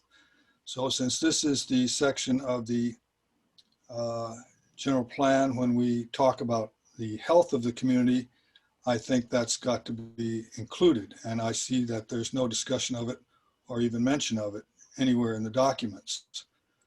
I would like to know what the policy is of the city in allowing these installations, whether they're allowing them to be installed on city property, which apparently is true from what I've seen, and what the city is doing to research the health effects and what the city would do to protect our health if in fact it looks as if that can be a negative effect upon our health.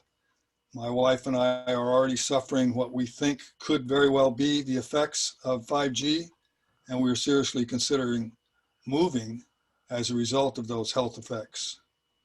So I would like in terms of the health effects of what's going on in the city, I would like to know more. I have asked the city to release the documents on the building permits. They tell me that the FCC does not have to provide any environmental impact report on these installations. I think that is a serious problem that needs to be addressed. And there are cities around the country that are opposing these developments and taking the... That's time. I apologize. Next is Rashid Shabazz. Thank you, Sarah. Peace be with you all. My name is Rashid Shabazz. I'm an Alameda resident, and currently I'm a student in the master's program in city planning at UC Berkeley.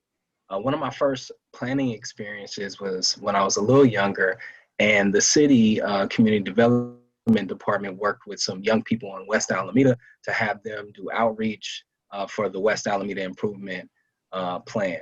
And that's one of the things, besides being displaced with hundreds of other people, that introduced me to the field of planning. Thank you for answering my questions tonight. I sent a number of things through to Sarah in the chat, Mr. Thomas. And so I actually just want to speak a little bit related to some history, which is, for those that know me, what I'm interested in Alameda, particularly in regards to racial and economic segregation and geography. First, just reiterating the importance of having clear definitions of equity and inclusion. And then also, just as far as environmental justice, because of the history of locating people near toxic sites, particularly low income and people of color. Important to address that. There was a comment just made about this opportunity being an opportunity, this process being an opportunity for repair. And I think this process can also be an opportunity to address some of the long-standing housing discrimination and repair this legacy of racial segregation that exists in Alameda. And so finding ways to solidify policies to protect tenants, preserve affordable housing, but also thinking, what does it look like to have a right of return? For those people who've been displaced from Alameda and even the region, what does it look like to create opportunities for those people to return? There are some, like in the Guyton-Henderson lawsuit, they're getting contacted every year, but there's no affordable housing for them to come back to Alameda. And so I just want to end with 2 comments. There was a comment made as far as discrimination and an issue around naming specific discrimination. I think the framework of intersectionality can address that. There's a lot of different ways in which people are impacted. So you can be a Black person from the east end of Alameda and have your car vandalized, or you could be a poor Black person from the west end of Alameda and you don't even have a car. And so just thinking about how we're socially located by race, economics, religion, gender, etc.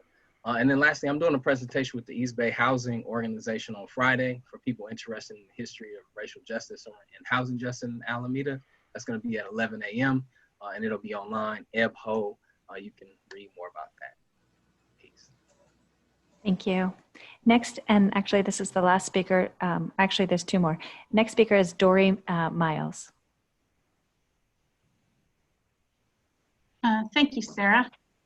I want to say I've lived in Alameda for 37 years, owned my home here for 30, and I'm a member of the AAPS. And the letter that AAPS sent to the planning board, I thoroughly agree with all that, that the draft is just too vague and we need things to be more clear. And then also, I think this is so important, it should be postponed where more people can attend. I registered today to get into this meeting, and the link that the city provided me did not work. It took me 40 minutes to get in. Another AAPS member was able to forward me a link. So we don't know how many people out there were trying to get in and couldn't get in, or discouraged or have technical problems. So I think this should be really postponed until people can attend live events. What my concern with is has a lot to do with infrastructure. I know they said that that would be addressed a little bit later, but I think that to me should be addressed first, because if our city at this point really can't handle more, that's what we should be talking about first. Are the residential density standards that we have now, are they going to be sustainable for more buildings? And I agree with Betsy Matheson, where she said it would be a good idea to look at the current density. I think that was excellent idea. Our grid, we've had blackouts. I haven't had blackouts here before like that. So already the grid seems to be strained and more people are working from home. Alameda's pipes, we're a very old city. Most of it is very old. Our pipes at the end of their lifespan. You can take a look at the city of Fort Lauderdale. They have their sewer and sewer calamity going on. The city was built maybe 1950s, but they have had huge expansion, tear downs, high rises, very, very tremendous development there.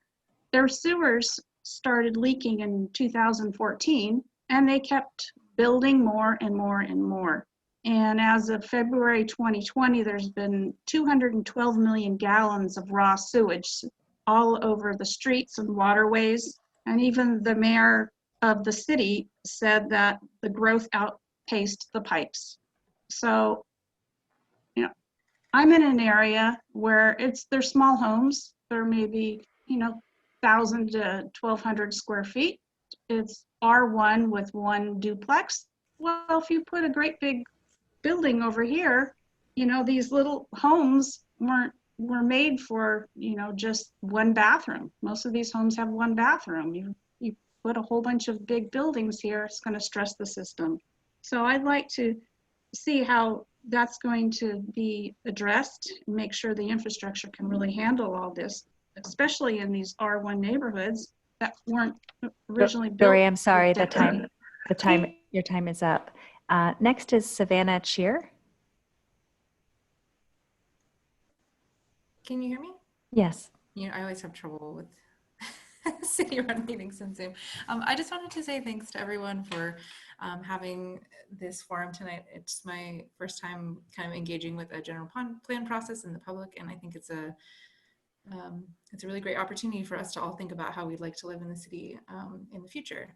And I'd also just like to say that I appreciate that there is some recognition of kind of the maybe sort of disjointed outreach that might have happened, and I hope that going forward, we can make sure we're including every person in this process that would like to be included. I just kind of wanted to echo something that actually one of the board members mentioned, Mr. Hom, about the sort of missing public health piece. I also noted that, and I think I may have mentioned it in my comments, but when I took the surveys, but part of making sure that we're inclusive and that we're equitable. And I agree with Rashid that you have to really define those things so that people are clear what that means for Alameda. But part of that also is making sure that we're taking care of the physical health of people. And that means closing gaps that may exist and absolutely do exist in people's health. So, racialized poverty and what that does to people's health, the effects of stress on, because it's hard to live in poverty. So we need to think about those health effects, and the city, I think, does have a responsibility there. And that would be a huge part of making sure that we are truly a healthy, equitable, and inclusive city. So I definitely want to echo that. And it seems like housing has just like overrun this discussion. And I agree that it's important, but so is like staying alive and breathing, good air and having clean food and clean water. So just wanted to elevate that a little bit. And then again, just say thank you, and that I'll be really hopeful and looking forward to that wider outreach. I think that it seems just by those, that demographic breakdown that we really are missing a lot of people, and a lot of people who, this is going to directly involve an impact. So, and then I would also just, one last thing. We don't live in Florida, so I don't know who said that, but like, it's not Florida. So I don't think we have to worry about that.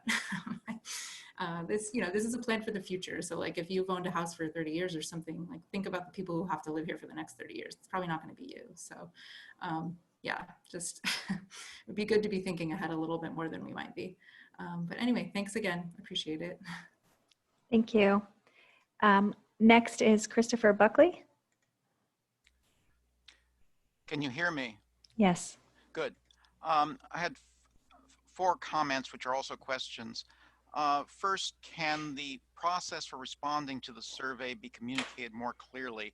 It looks like the first round that was submitted to the planning board, the comment deadline was actually August 31st, and I didn't see that noted. Some of us would have liked to have had our comments submitted in time to be part of the planning board discussion. So, that's a request for the next surveys. Could the comment deadline for getting it to the planning board be indicated? Second comment concerns the outreach issue and the fact that a lot of folks who need to participate in this process have not been able to. A lot of this relates to the digital divide, particularly lower income folks, a lot of seniors.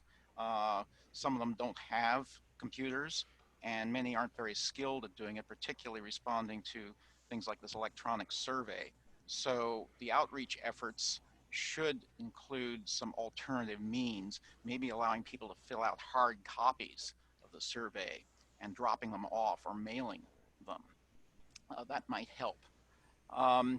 Third comment is that the format of this meeting, and it looks like the other meetings, is somewhat constrained by just focusing on the specific provisions set forth in the survey.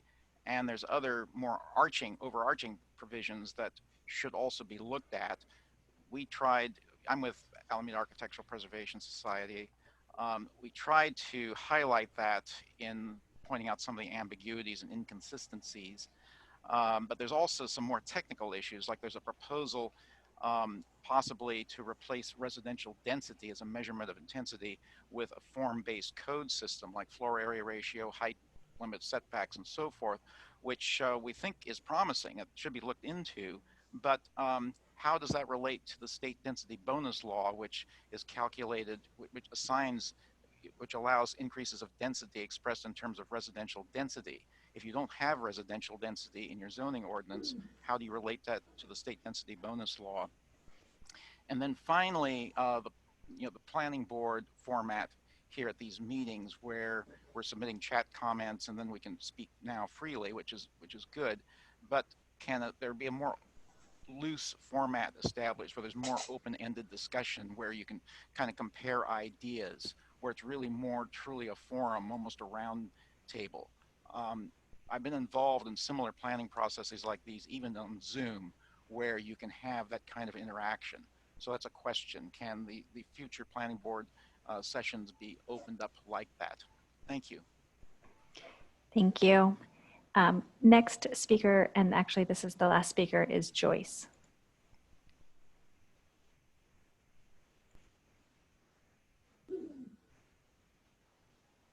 Hello, I'm Joyce Boyd. Can you all hear me? Yes. Great. I'll keep this brief. I'm a board member of the Alameda Architectural Preservation Society, and I want to say I support the letter that was sent in. I won't repeat what other speakers have said. I do want to say I've really enjoyed hearing the board comments, very informative and I think very helpful. And I would also like to vote for a more informal discussion, and because this has felt very top down without a lot of room for community input, and the survey also felt difficult to sort of give an opinion. You had to sort of much more yes or no, do you agree with this? So, and I think my last comment is there a plan? This will be, I don't necessarily need an answer now, but I wondered if I hadn't heard if the Historical Advisory Board would also be giving input on the general plan as well. Thank you. Thank you. Thank you, everybody, for providing your comments. We appreciate it. This has been an interesting live experiment in how to get public comment in a world of Zoom. We are actually ahead of time in terms of our expectations, so that's been great. And we'll be discussing with Andrew and staff as to ways to optimize it. If you have suggestions, please send those in to Sarah or Andrew, and that way we can, at the next forum, potentially tweak the process to make it even more inclusive of feedback. So thank you. So our next item on the agenda is the minutes. There are none, so we'll move to staff communications, recent actions and decisions. I think we transmitted to those recent actions and decisions in your packet. We're here if anybody has any concerns with those actions, we can call them for review. Does any board member have an item that they would like to call for review? Or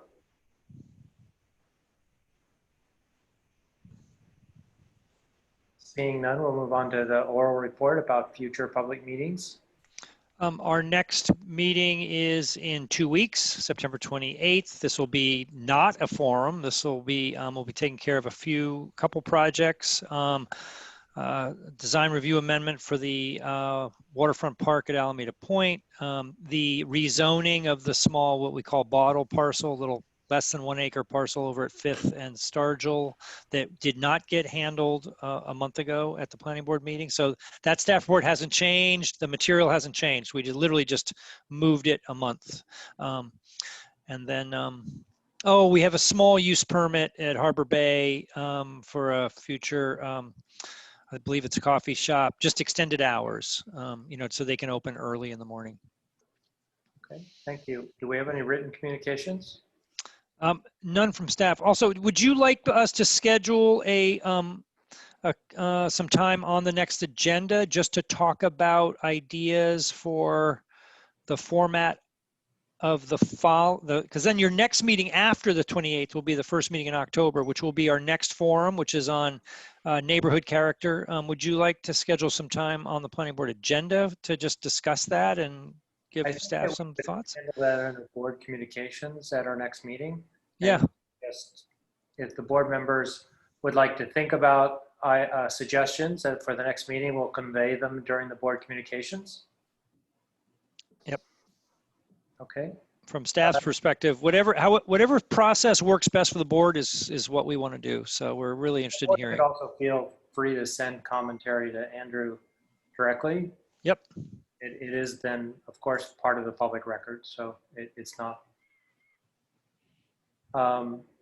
When you send those, you should not copy the entire board. You should just send it directly to Andrew as per normal. Do any board members have any board communications? Okay. Do we have any speakers who would like to address the board on a topic that was not on tonight's agenda? If so, please raise your hand and you will be given 3 minutes to speak. Sarah, do we have anybody? I don't No. see anybody, no. I don't see any. No speakers.